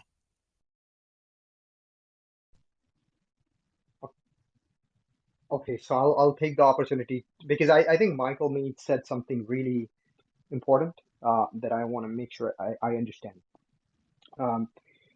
So in a number of debates that I've seen, I think a long time is, I wouldn't say wasted, but consumed in figuring out what is acceptable evidence to both parties, right? To follow, to go into a conversation. Because if, for example, the theist begins to say that, yes, I already agree that the empirical evidence cannot be provided for the existence of God, and the interlocutor always is asking and would not accept anything else other than empirical evidence, then that conversation cannot really go forward. So we have to agree on certain epistemological basis or axioms. Would you say that is a correct understanding?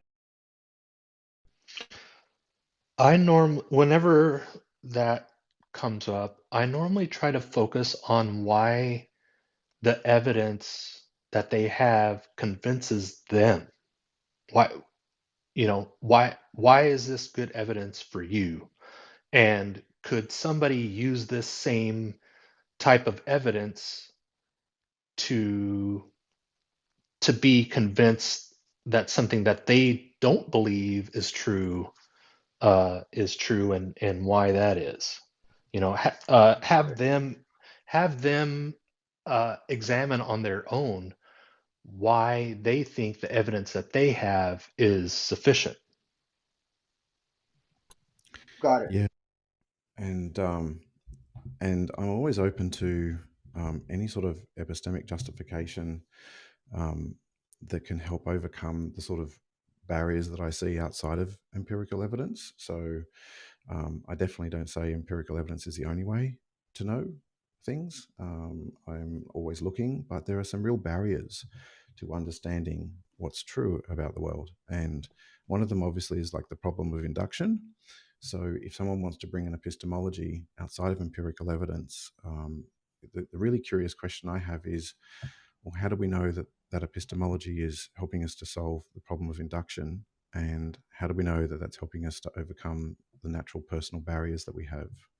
The biases, heuristic shortcuts, self-deception, post hoc rationalization. How is that helping us in a reliable way to overcome those barriers? So that's where the conversation would go on these sort of types of claims for me in terms of my curiosity. But at the end of the day, it's, you've got to have consent of the person you're talking to, and it's got to work both ways as well. Like, I'm not interested in a debate with someone for an hour, and I'm not interested in being preached to for an hour. So I agree with Marquise. We need to identify the ground rules up front, have consent from both parties. It's really got to be a partnership and really sort those things out. Yeah, so one last question to the end of that discussion. Would it be, because a lot of times it comes down to people agreeing that yes, empirical evidence is limited, so let's talk about logic and something else, and then it comes down to the laws of logic, right?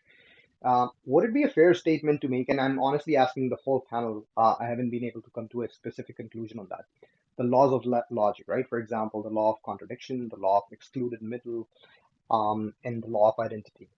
Would it be fair to say that these axioms are drawn based on observation of our reality and are not just axioms out of nothing? Are you okay if I answer that, David? Yes, go ahead, please. Yeah.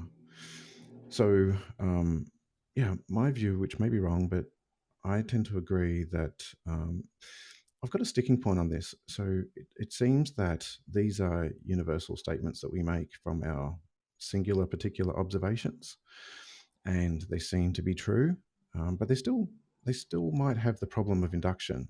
So there still might be a problem with 100% certainty about the logical absolutes. The other side of the coin for me is when I think about, I have this conscious experience that seems to exist. However that might actually be, maybe I'm in a simulation, maybe I'm delusional, maybe I'm a brain in the vat. I can't really know. But one thing I seem confident about is that something must exist to be causing this conscious experience. And so if there's anything that I might be able to have 100% certainty about, it might be the claim that something must exist. But I've heard arguments that even that can fail. So I'm still exploring that idea. But if I say that I'm 100% confident that something must exist, then maybe that's where I can get law of identity, law of non-contradiction, excluded middle from there. But apart from that, the problem of induction really still applies because, there's that problem that David Hume, I don't know if it was originally from David Hume, but he made it famous, the idea that we can't really know with 100% certainty that the way that the past has operated is going to continue in the same fashion into the future. And so that's where I think my epistemology tends to rely on falsification, because falsification is where I can overcome the problem of induction by bringing it to deduction. I can use deduction to solve that problem now by just casting my net out wide and finding ways to disprove my universal statements with just singular particular observations, tests that anyone can do. So I open it up to checking by everyone as widely as possible. And if there's a different epistemology, so if you want to use a logical consistency, well, that's a type of checking. And but coming with that, you want to make sure, I feel like we need to be able to see, is it falsifiable? If it's not falsifiable, then I'm really comparing two theories, and I'm weighing up between the number of assumptions in one and then the predictive power of one in terms of how well it can be falsified. And if I've got one theory that has very limited capability to be falsified and has many more assumptions, then logically I would think that my confidence should be in the other theory. That's the way I see it. But yeah, and this isn't obviously SE that we're doing now. We're just exchanging ideas. No. Thank you very much. I'll stop here. But this was very helpful. Thanks a lot. Yeah. Awesome. While we get the next person up on stage, Michael, would you say that the laws of logic are presuppositions? Yeah, so I'm 50-50 on it. So I'm 50-50 on it. So like I just said, it can be a difficult thing to understand. Well, I find it difficult to understand. So on one side of the coin, I think something must exist. And I'm finding it difficult to find a reason to not have 100% certainty in that. But then maybe there's an unknown that's in the play there. So should I ever even have absolute certainty about that? That's one of the arguments I've heard. So if we can't have 100% certainty about anything because there's always assumptions that we can think of, is the past going to continue in the same way as it has into the future? And that's the problem with the logical absolutes as well. So we are just assuming, we are presupposing that they will apply into the future as they have in the past. And we can do that with 99.99999% confidence, but it's like the problem with the turkey analogy. You know, the turkey, does the turkey really know that tomorrow being Thanksgiving is going to be exactly the same as it has every other day leading up to now? Yeah, so to answer that question, where would I fall on the side of the coin? I'm falling with caution. So I'm saying that with the logical absolutes, it's an attitude that I adopt because I haven't found a better method out there yet in terms of justification. So I'm probably not going to say that with 100% certainty, logical absolutes will always be there and always operate the way they have. But I haven't found anything better, so I use it. Yeah. Thanks, Michael. All right, Mike, what up? Welcome back. What's up? I was actually, I think Early just saw me raise my hand earlier because I wanted to actually ask a question about the whole contingency thing. So I don't really have anything worthy to ask regarding street epistemology, but if you don't mind, regarding induction, the problem of induction, isn't the problem of induction also an inductive kind of premise in itself? It's like, how do we know the problem of induction? Like, can that change as well? So, well, let's break it down. So that's a very good question. So what is the problem of induction? The problem of induction is when we make a universal statement about the world from our particular singular observations, we're making a generalization. Correct. And the problem of induction says that we can't have 100% certainty in that because no one has demonstrated a way to be 100% certain. Correct. So right there, we can't have 100% certainty. Is that claim in itself 100% absolutely true? Okay, so that's not the claim. So the I know, but is, yeah. I know, but I'm saying that right there, that claim in itself is based off of induction, isn't it? That's not the claim that I'm making, though, because I hadn't finished the sentence. So the claim is until someone can demonstrate a way to be 100% certain, then I'm not 100% certain. Okay. So Yeah. once again, the claim that something isn't 100%, it's 99 point something, and I know that's just kind of an arbitrary. You're just saying it's most probably true. Isn't that claim in itself based off of induction? Yeah, that's a good question. So I'm assuming that I can't be 100% true, and that I think that's not what I'm saying, because I'm not saying that I can't be 100% true. So yeah, I'm not making the claim that I can't be 100% true. So when we speak about universal, let's just say consistencies, right? And we're saying the problem of induction is that we can't assume that thing that we're assuming is universal will be the same tomorrow as it is today, right? The claim in itself that something can only be 99 point whatever percent, can't that also be subject to induction to where maybe tomorrow it can be 100%? If that's the claim you're making, then yes, but I'm not making that claim. I don't think. The claim I'm making is that I'm looking for a way to have 100% certainty, and I can't see it yet. But well, you don't see it. So that's what I'm asking you right now. Yeah, it is the possible. claim, yeah. So is the claim in itself that inductive reasoning is only 99 point something percent true, is that claim 100% certain? I don't think that's what the problem of induction is, though. It's not No, at I all what know. I'm saying. I'm not saying it is, but I'm asking you, when you're looking for absolute truth, is that one example of an absolute truth that you can say you at least found? Let me see if I'm hearing it correctly. So if someone was to claim that we can't have absolute truth because we don't know how the past could continue. There's a possibility that the past might not continue into the future the way it always has. That is a type of circular reasoning, and so that invokes the problem of induction itself. Is that a fair Yes. summary? Yeah, Fair. Yeah. I agree with that completely. Yeah. Okay. So, and I do as well. And the reason why, like, I even asked that question is because I think the whole maximal certainty, like the Matt Dillahunty approach, is kind of the best. And so far, maximal certainty has proven itself to be what we would assume absolute certainty would look like, right? Because shit hasn't changed. Yes. It's kind of this. It's kind of the same so far. So it doesn't mean that tomorrow it can't.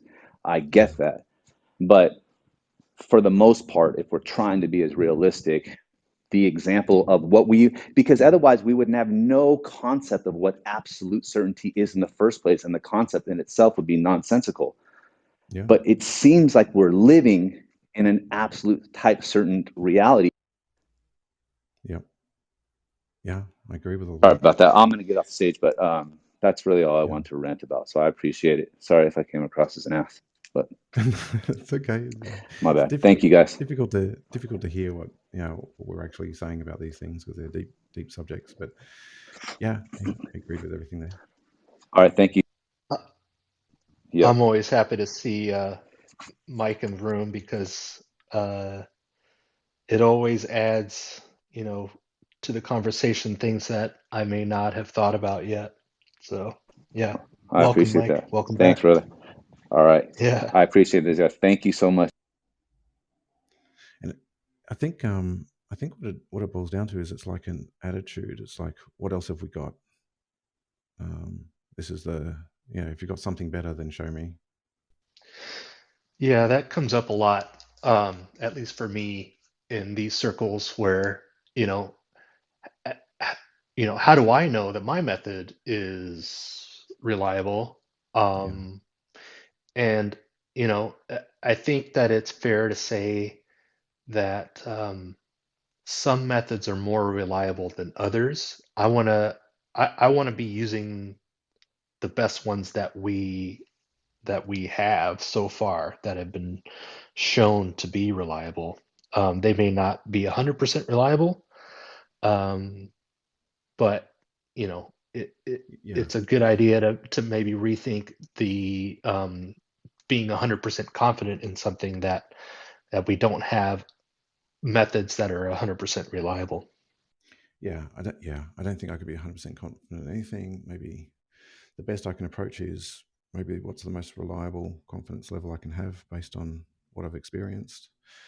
When I think about logical absolutes, I think they have been one of the most reliable tools to use because they've withstood checking for so long and falsification.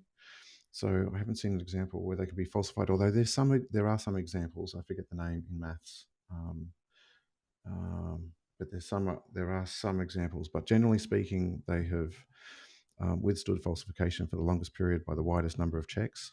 So it would make sense to use that as a reliable tool, and then from there you can then justify why I think it makes sense to align my confidence with universal statements that have withstood falsification and have the fewest assumptions in them over the universal statements that have more assumptions and more opportunities to be wrong, and less possibilities to falsify them with singular particular observations.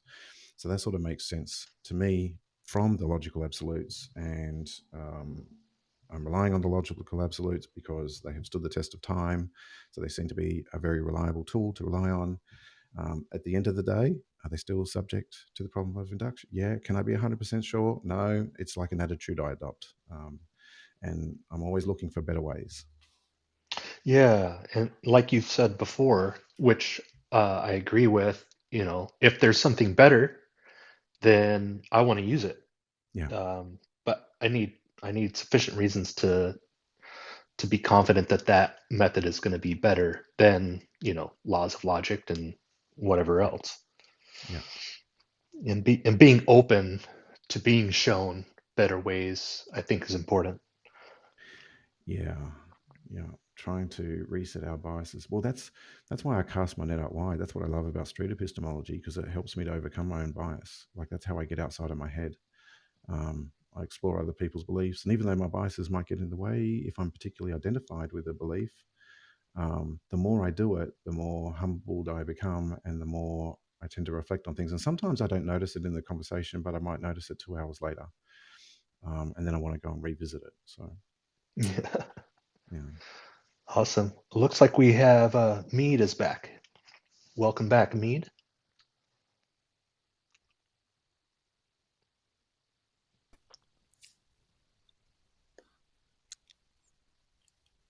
Mead, did you have a question or a comment for Michael or David?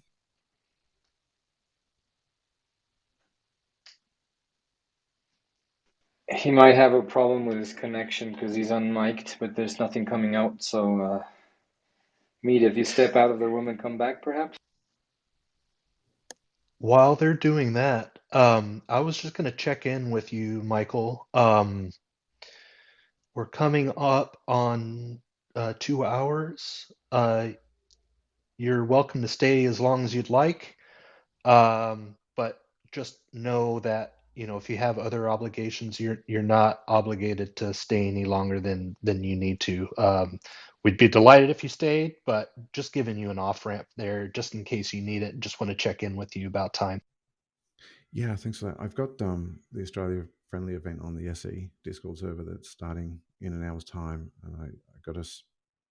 So I'll probably wrap it up in about 15 minutes. So I can have a break and get ready for that. Do you want to take this time to promote your stuff? You mentioned the Discord practice. Maybe you can talk a little bit about that in case people want to join that and have more practice with you and others.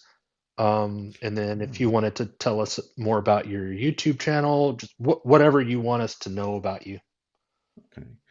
Yeah, so feel free to join. Like, if you're interested in street epistemology and you'd like to practice, we have some public practice events on the Street Epistemology Discord server. There's about 3 each week across different time zones. So if you're in Europe, USA, Australia, you're sort of covered by the different time zone practice events.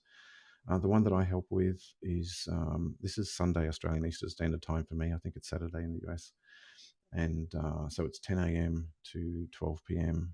on Sunday, Australian Eastern Standard Time, basically in an hour from now. And so what we do is we have a structured session where people will volunteer. You can either listen in, you can volunteer to either be interviewed on a belief that you have to check your confidence levels on it, or you can practice interviewing. And it's a safe environment to practice with other street epistemology enthusiasts. So they're the events that we run on the SE Discord server. And I'm not sure if you could share a link to that at some point to your members, David, so they've got access to that server if they want. That might be helpful. Yes, if anybody needs that link, just get a hold of me and I'll share it with you. I haven't been to any of the Australian ones, but the other ones are pretty fantastic. It's very laid back, easygoing. You know, we're all there to learn from each other. So I appreciate you mentioning that, especially because one of the coolest things about Clubhouse that I've discovered is that it's so global. There's so many people from all over the world in one room. So if there is a street epistemology Discord room that fits your time zone, definitely check it out. It's very helpful. Yeah. And then, and I just have my YouTube channel, which it just has a few examples of me doing SE. So if you want to hear SE with an Australian accent, you can go and look at that. There's just a few examples on there. That's pretty much it. So, and feel free to reach out to me on SE Discord server if you ever want to have a chat as well. We have people with all sort of beliefs on there, which is why it's such a good community. And so feel free to come and connect. Yeah, I watched one of your last ones that you posted. I believe the gentleman you were speaking with was Wayne, I want to say. Looked like Wayne. in a cafe or something. Yes, yeah. Yeah. So were you using a 360 camera, a GoPro 360, or? Yeah, I have a GoPro 360 and I forgot to set the 360 setting on it. So it just ended up recording me on the whole thing. But I think it ended up being an okay sort of thing to look at, conversation to look at, worth listening to. So I posted it anyway. Yeah. So is that what you typically like? What's your setup out in the field? Well, normally I've had a standard GoPro with Anthony style on the chest. But I recently got the GoPro 360 and it's so amazing. Like the one camera can capture all sorts of angles. So I have it on a stand. So I'm going to start doing that out on the street where the one camera will capture a view of the interlocutor, a view of myself. But also, I don't know how it does it. It can grab an angle of both of you from far away. And I have no idea how that works, but it's pretty incredible. So a minimalist approach with equipment. It's great. What do you use for microphones? If it's online, I use a Rode Podcaster, but out in the field, I just use the built-in microphone with the GoPro. It's got 8 microphones built in it, the GoPro 360. I think it's 8 or 9. And I'm finding like it's not perfect, but the convenience of it outweighs getting another microphone and setting that up. And then, I don't know, maybe I will get a better microphone down the track. But at the moment, I find it's okay. Like, how did you find that video with the sound, even though we were right next to a kitchen with plates banging it all the time? Well, that's what I was going to say. I mean, it seemed like you were in this kind of busy cafe, but I was able to hear the conversation very well. Yeah. So that's kind of why I was wondering what your setup was like, because, I'm always kind of fiddling around with stuff and trying to make things sound better. Um, so yeah, it's good to know. So it's just the one camera and you're using the built-in microphone on that camera. No extra cameras anywhere. Or sorry, Correct. mics. Yeah, okay. Yeah, correct. Yeah. Okay. Yeah. Cool. And I'm super happy with it. Like that comes across okay. Yeah. Yeah. Well, and the easier it is, the more likely you're going to go out and do it, right? Exactly. Yeah. Yeah. Cool. Do we have Mead back? Or any other questions from anyone before Michael needs to take Yes, I'm off? back. I'm here. Awesome. Welcome back. Thank you. I appreciate the subtlety in Michael's questioning. The person who brought up the proposition about God's existence. Um, I am I'm trying to learn from that because it does. I mean, I would have handled it differently. The way Michael handled it was somewhat in keeping with some of the things that Alfonso has been trying to instill in some of us in terms of how we should approach this kind of questioning without being too aggressive and not trying to get the person to push back to the extent that you get the person uh, arguing with you violently. So I think that's one thing I got from Michael, and it has been resonated uh, by Alfonso. So that's one point I made. The other point is that when you get to the point where somebody makes a claim and they give you reason, and you ask them for reasons, and they give you reasons, and those reasons are um, they're not connected to the claim. Where do you go from there? Because the only thing in my thinking is that you keep asking the same question over and over.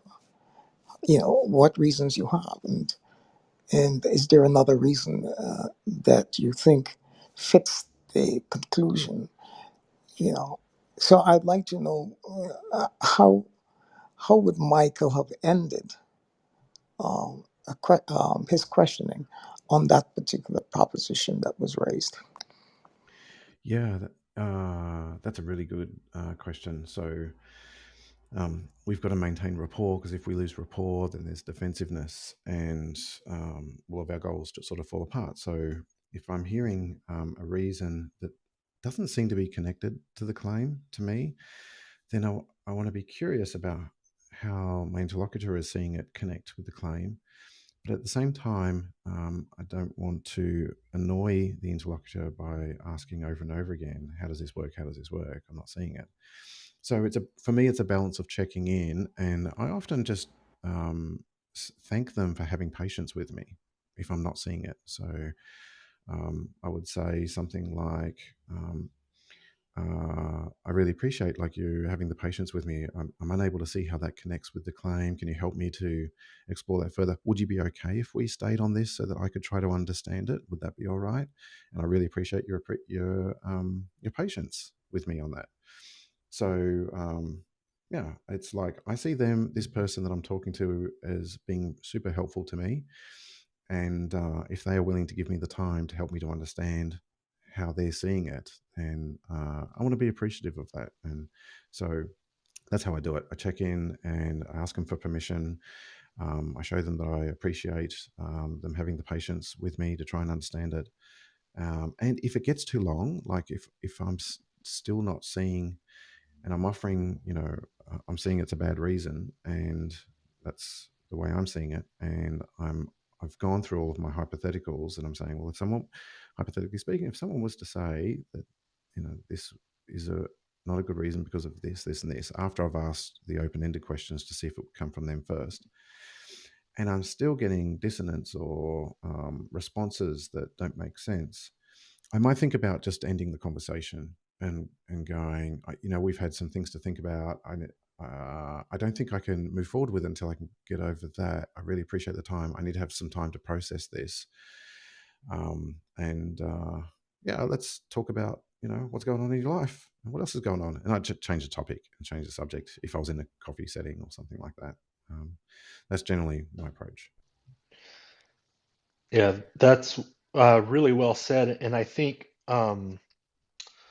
Michael, what you're kind of talking about is that modeling the behavior that you want your conversation partner to have with you, that checking in, that um, appreciating them for being patient with you.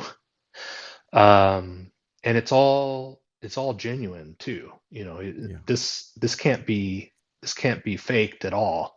But yeah, just modeling the behavior that you want them to display, it can be a really, really effective approach. Yeah. And you know what I've discovered? The reason why it doesn't need to be faked is because the more I practice SE, the more I see I have many untrue beliefs myself. Like my confidence levels are all over the place. And so the more I do it, the more humbled I get, the more I see that this is a normal part of human biology. These things about biases, heuristic shortcuts, the problem of self-deception, post-hoc rationalization affects everyone, just to different degrees on different topics. So I have genuine empathy when I'm talking to someone, and if I suspect that they're engaged in rationalization or justification or self-deception, I can suspect that based on my own biases. But I don't judge someone for that. I try to leave that out. I just see them as an equal human being. We all have the same problems. Yeah, it seems to me that the way you handle street epistemology is you seem to handle it with a lot of etiquette. And I would like to know what those etiquette rules are of the road and whether you have them written down. Are you keeping something secret about the etiquette on street epistemology? That's a super good question, because we're writing the modules now, and we hope to release them by the end of the year on the course, the public course. So there's one on attitude, there's one on rapport. So there's all the detail on the devil in there. I hate using that phrase. Yeah, so there's no secret. It's at a high level, it's just rapport, empathy.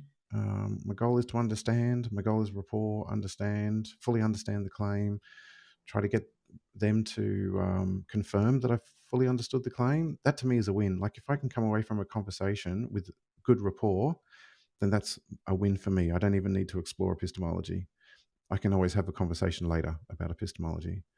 So at a high level, I'm just looking at these things: rapport, consent, respect, curiosity, understand. Then epistemology comes later.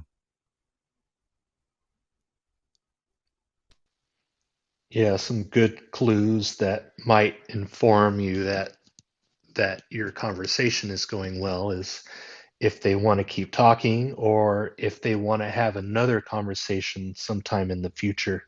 If they say those things, then there's a good chance that you're following those etiquette rules or rules of the road, as it were. Yeah. I think you asked a good question at the beginning, like what's my biggest problem with SE? And I think I mentioned self-control. And so this might be a good segue to just reinforce that the more I practice, the more I try to develop that self-control, and that plays a big role when the claims have potential impact on my family, on myself. So a big one at the moment, obviously, is the COVID vaccines. And we're so polarized here in Australia, as I imagine it is in the US, with, I guess, everyone here has friends who are on both sides of the coin. Most people here are pro-vaccine, but we have a group of people that are against vaccines, and they're always on Facebook and they're always doing posts, and everyone has friends that are like that. And so it can be difficult to have a conversation like that if you think that their belief is potentially harming your family, it's leading to longer lockdowns, potentially allowing the virus to mutate. If that's our beliefs and that's their beliefs, and there's a real potential for, harm in the short term, economic harm, all sorts of things, then it can be difficult to have self-control when we're doing SE over things like that. So I guess the more I've practiced, the more I tend to get that self-control. And I think Stoic philosophy has helped me a lot to detach from things I can't control. And so, yeah, these other things like Stoic philosophy are very helpful too when I do SE. Thank you, guys.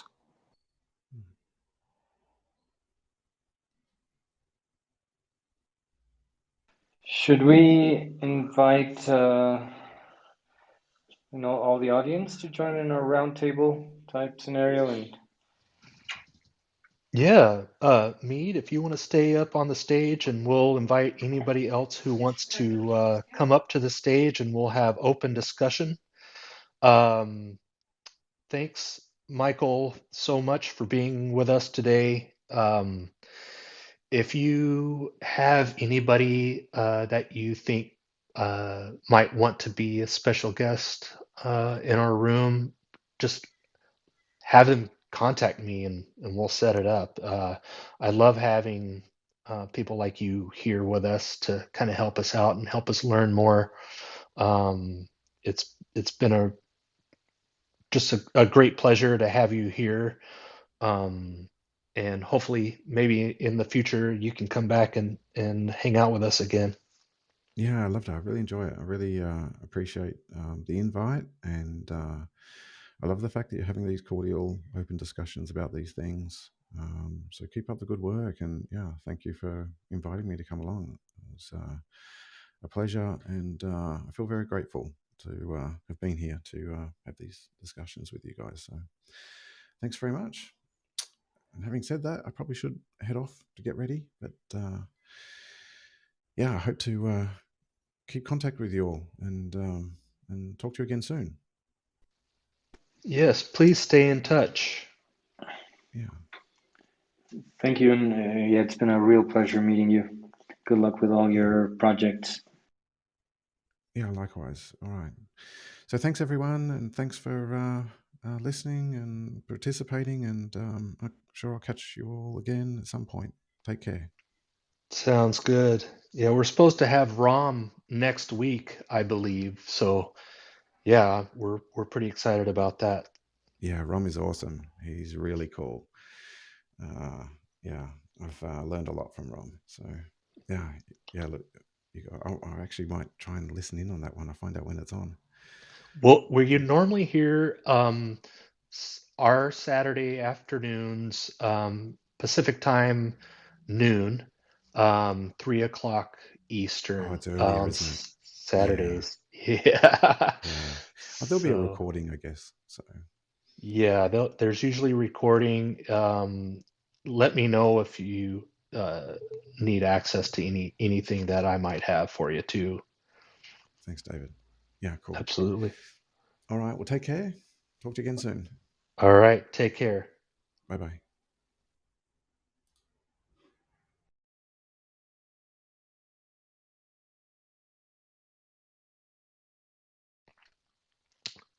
I'm going to be listening. I'm going to take care of something while I'm listening for just a little bit. So yeah, enjoy the open discussion. If anybody wants to come up on stage and join, go for it. Yeah, I'm inviting people on stage. I'm a little bit of a rascal. I like to send out invites without requests. Just to feel and help people feel special. But I bet so. I'm trying to practice a little bit more. I have a few different topics that I tackle in my room, so I do get sidetracked. We're doing rooms on science. We have a very good speaker on evolution. He's studying, I think, biological evolution or something. Harry Gebrick. Had a room with him last night, and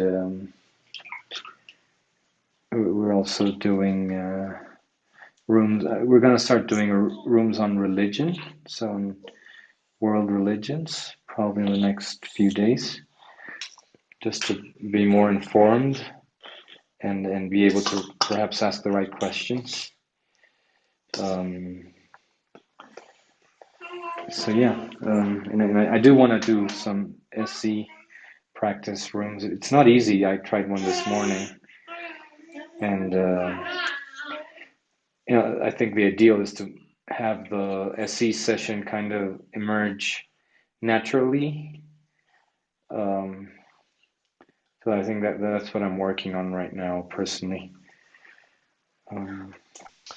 What are the challenges that you're running into? Well, I think under the Atheism Club, it might not be as convenient because people have some preconceptions, that they're that we're not going to be welcoming or whatever.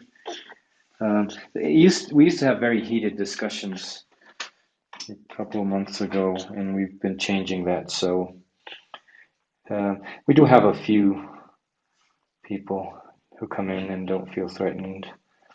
And in terms of questioning just everyday belief, and not non-religious beliefs, I think that's a thing that I want to explore a little bit more, because I've gotten used to dealing with mostly religious issues, and especially in the Atheism Club. Even if you don't want to talk about it, someone comes in and they start challenging you, and yeah.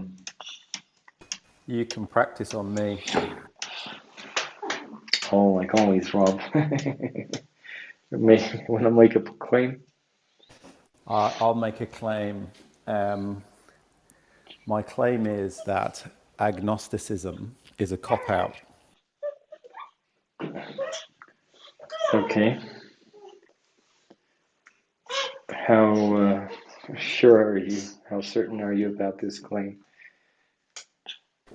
What, on a scale of 1 to 10? Yeah, sure. 10.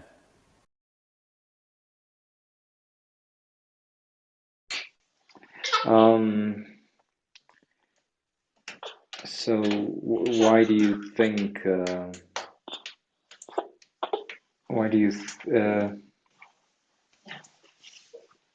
What experience have you had? Do you want to give me an example of someone using agnosticism as a cop-out?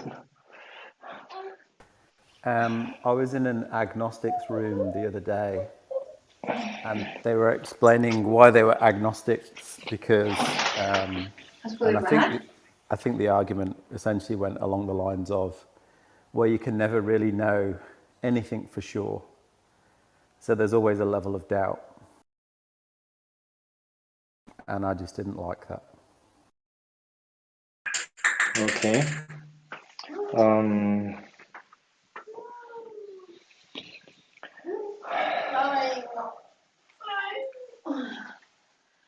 How would you define cop-out?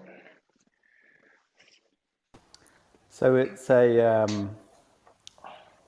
think it's intellectually dishonest to, it's like running a marathon and then one step before the end, just like quitting. So, would I be right to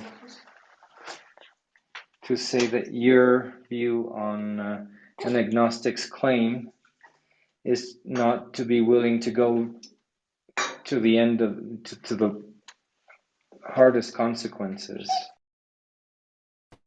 Yeah, there could be a way of shying away from the most painful truth of it, which I think from my perspective would be that it is actually pretty easy to know that there is no God.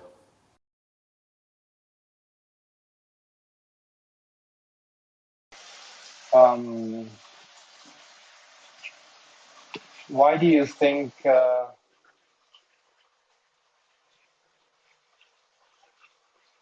want to explore? Well, you responded that, right?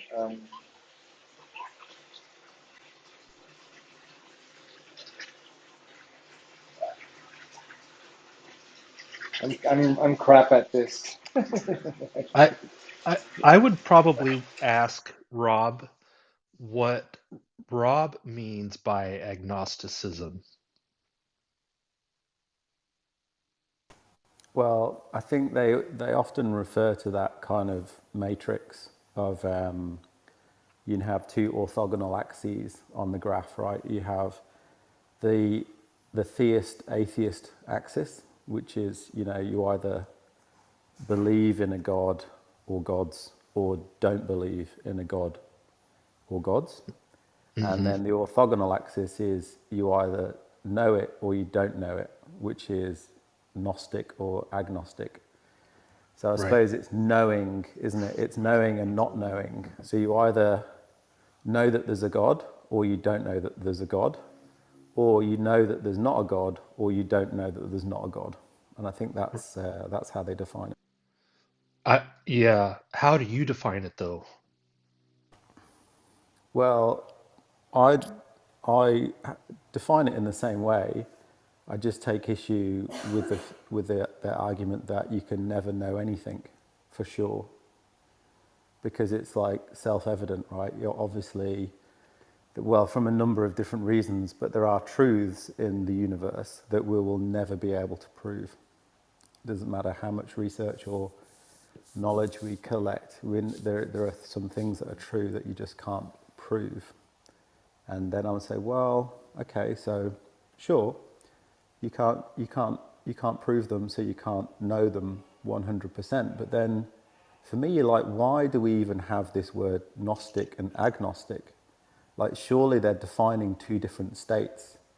So all that happens is you're just rescaling everything, and you're saying, well, to a very high degree of certainty, you can know something, and that's what Gnostic is for me. So I just kind of argue with them about the fact is, are they, well, there's the end of the world, and we can't get to the end of the world, therefore nobody ever knows. And I just think it's a bit of a cop out.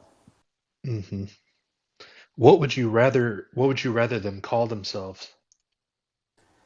They can call themselves agnostic, but then they can't in the same breath say that nobody can ever be Gnostic, right? That's what they did. They said, I'm an agnostic. Yeah, fine. You're an agnostic. You can not know. But don't say that the scale is exponential, therefore nobody ever can get to Gnostic. I can get to Gnostic. I'm very, very convinced beyond reasonable doubt, and certainly to beyond scientific evidential claim, that there is no God. It just seems as if they're like denying it, everybody. Yeah, so it sounds like using the word agnosticism because we can't know. There's so many things that we can't really know. The term agnosticism is like meaningless. Is that kind of what? Yeah, Is that kind of where you're? there's tons of things that I'm agnostic about. I'm agnostic about literature, and I'm agnostic about art because there's tons of stuff I don't understand. I'm agnostic about Thai. I probably know 10 words in Thai rather than being fluent, so I don't know about that. So it seems an odd way to define oneself from one's unknowing rather than from one's knowing. It seems like a negative definition. Is there a term that they could use that would be less of a cop out? Maybe surest. Is surest a word? Surest. Oh, that's interesting. I don't know if I've ever even heard that word before, surest. So you would rather them identify as surest, Yeah, I and think that would help not using a cop out term. Yeah, it's like, I know that there's been very many ex-Muslims. Well, let me give you this example. It's like defining the world between two groups, as Muslims and non-Muslims. Why would you define somebody as a non-Muslim? It's like it seems to be, it's exclusive, it's excluding of other people. So it's surely better to define oneself in the positive. Okay. So you would rather them tell you what they are, not what they're not. Tell me what you do know rather than what you don't know. Right. Right. Cool. Yeah. Hmm. So there would be surists and non-surists instead of Gnostics and agnostics. Is that what you're saying? Well, wouldn't it be surists about A, B, and C, and surists about C, D, and E? But you don't necessarily need to define that you're not sure about something.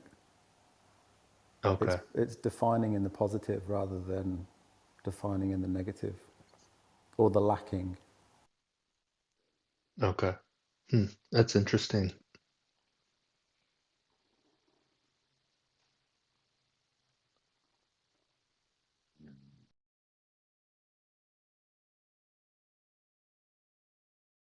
Alfonso, I think we have our dog walking schedule at the same time. Oh, Because really? I was walking my dog at the same time. So we should do private rooms together and then you can practice on me. Yeah, we'll do that. Yeah, I need to practice proper street epistemology because I think I'm lazy. I'm just lazy to engage in actual claim what is it called? Claim responding, claim questioning.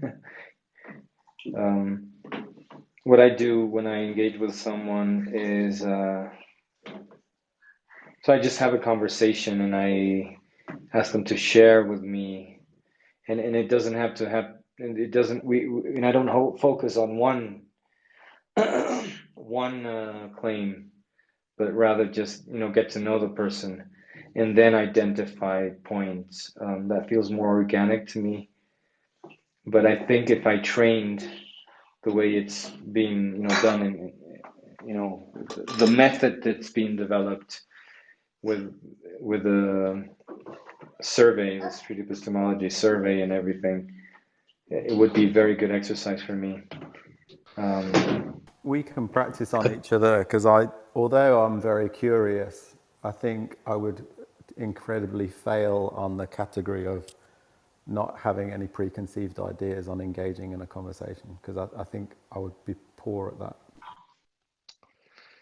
Yeah, I'm not sure if it's necessarily not having those, but just being aware of them and um, really focusing on your conversation partner, their claim, their belief, their reason, their confidence, why they think it's true, how they tested it, how they falsify it, uh, their criteria that would raise or lower confidence. Keeping the focus on them um, can really help out with that, I think. And Alfonso, there's everybody has their own style. There's no hard, fast rule. You know, you learn it and then you make it your own. Whatever fits your personality.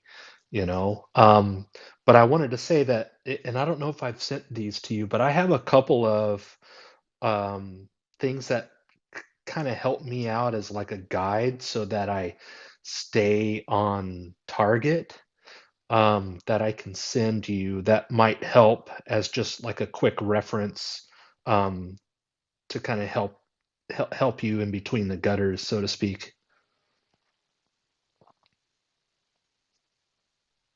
Repeat that last part. Oh, I was just saying that I can send you a couple of things that help me stay on target. But there's no like hard, fast rule as far as, like training. You learn it and then you make it your own depending on what your personality type is. So I Yeah, I, yeah. I wouldn't be too discouraged if you find yourself not really knowing what the next question is to ask. But yeah, I'll send you a couple of things that might be helpful for you. Yeah, definitely. Thanks. Yeah. I'm gonna try. And the thing is, you need to focus, and I'm so often multitasking that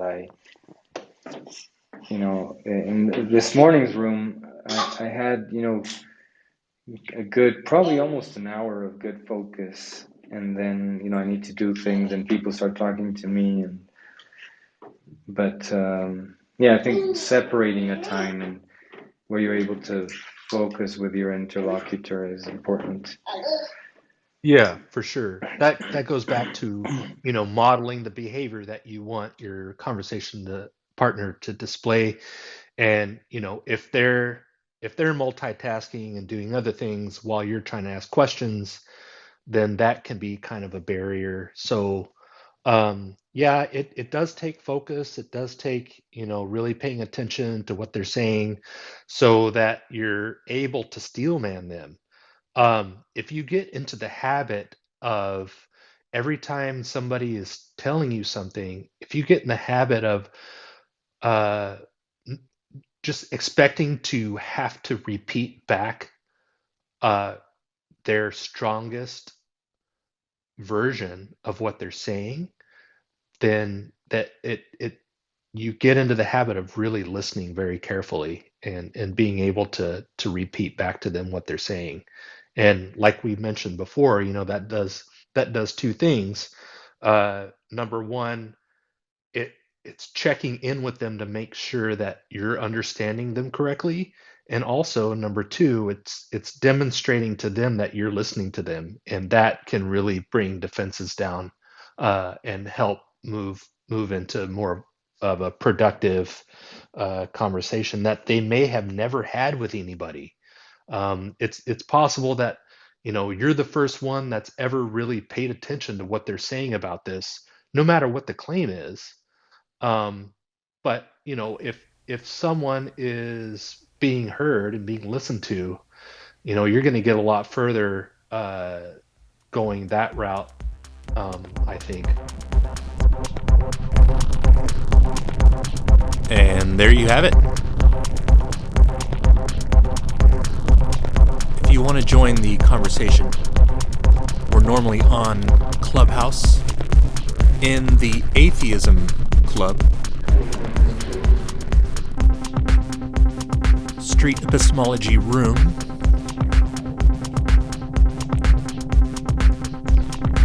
Saturdays, normally beginning around noon Pacific time.